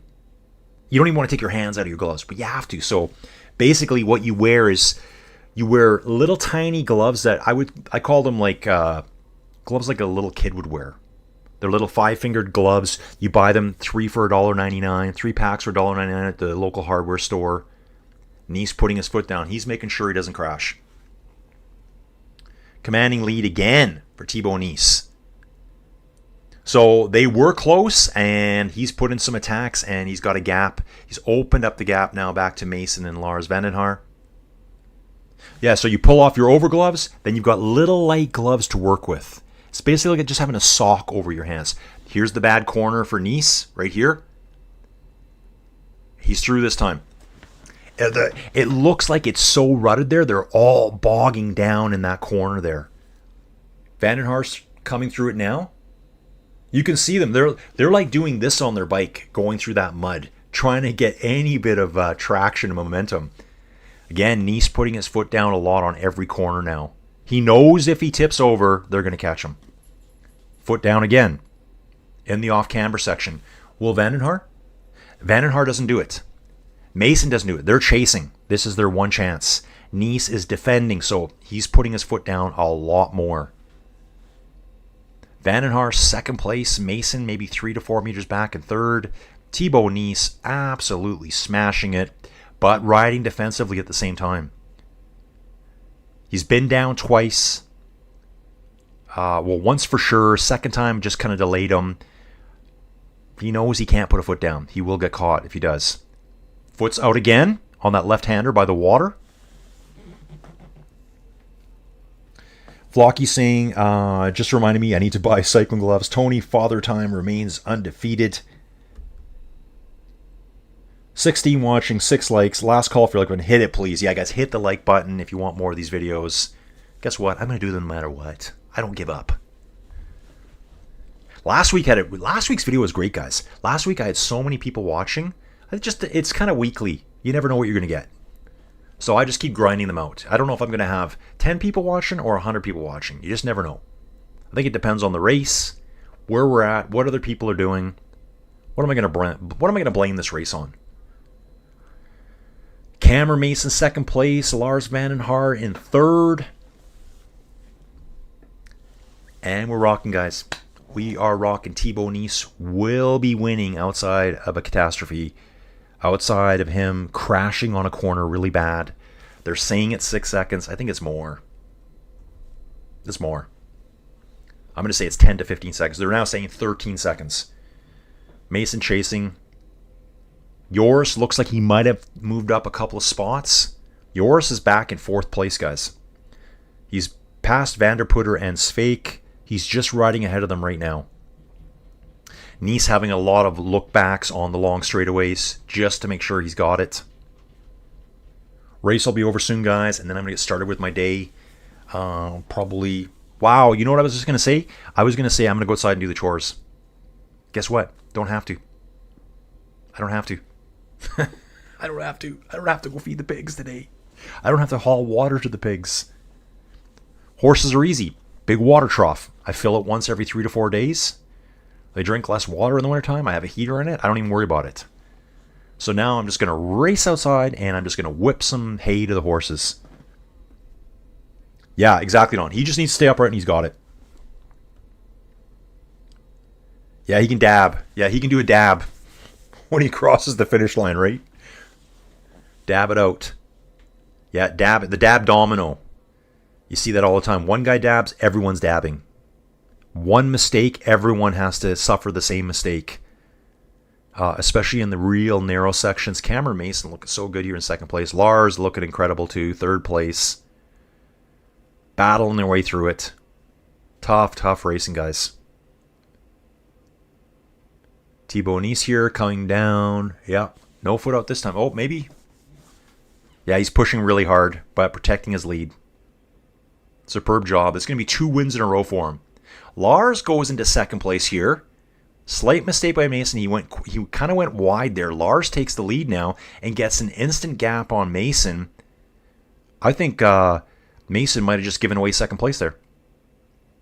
planks will probably decide it, and there's that one last corner coming off the dirt onto the pavement. Lars running through the planks, Mason jumping.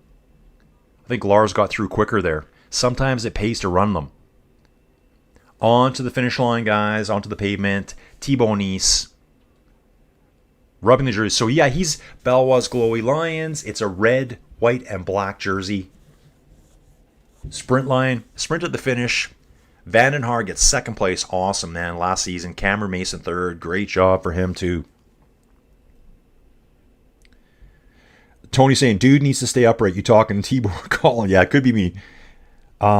Is this the last CX there? No, dude, there's lots more. There's lots more coming. I'm going to show you that right away, guys. Good question by Flocky, dude. Thanks for queuing me up there, dude. Dude, here we go. World Cup calendar. So we're looking at the World Cup calendar here, guys. This is the UCI World Cup. This is the big event. There's lots more races. These are just the World Cup races. So we did Tabor last weekend. We got Flamanville. We'll be in Italy next Sunday at Turalba. Back to Belgium for Namur. That's a huge one. They're guessing that Mathieu van der Poel will be back at Namur or Antwerpen. So they race on December 14th, the 7th, the 14th, the 20th. They race the next day on the 21st. They race on Boxing Day. And they race on the 28th. Guys, so there's right there, there's 4 races in 8 days of the UCI World Cup. Then there's a slight break, get into New Year's, January 4th, the 18th, the 24th, and the 25th back-to-back. 1 week later, which will be February 1st or 2nd, will be the World Cup Championships. So, dude, we got lots of racing still to go. Don't forget, too, there's other races in there. Some of these riders will be at them. There'll be X2O races. There will be Telenet Super Prestige races. Although, yeah, I'd have to double check that. I think one of those events, too. So this is a point system. Emil Verstringer coming to the finish line, too, guys. Let me just jump back to this here. Let's go to the men's race.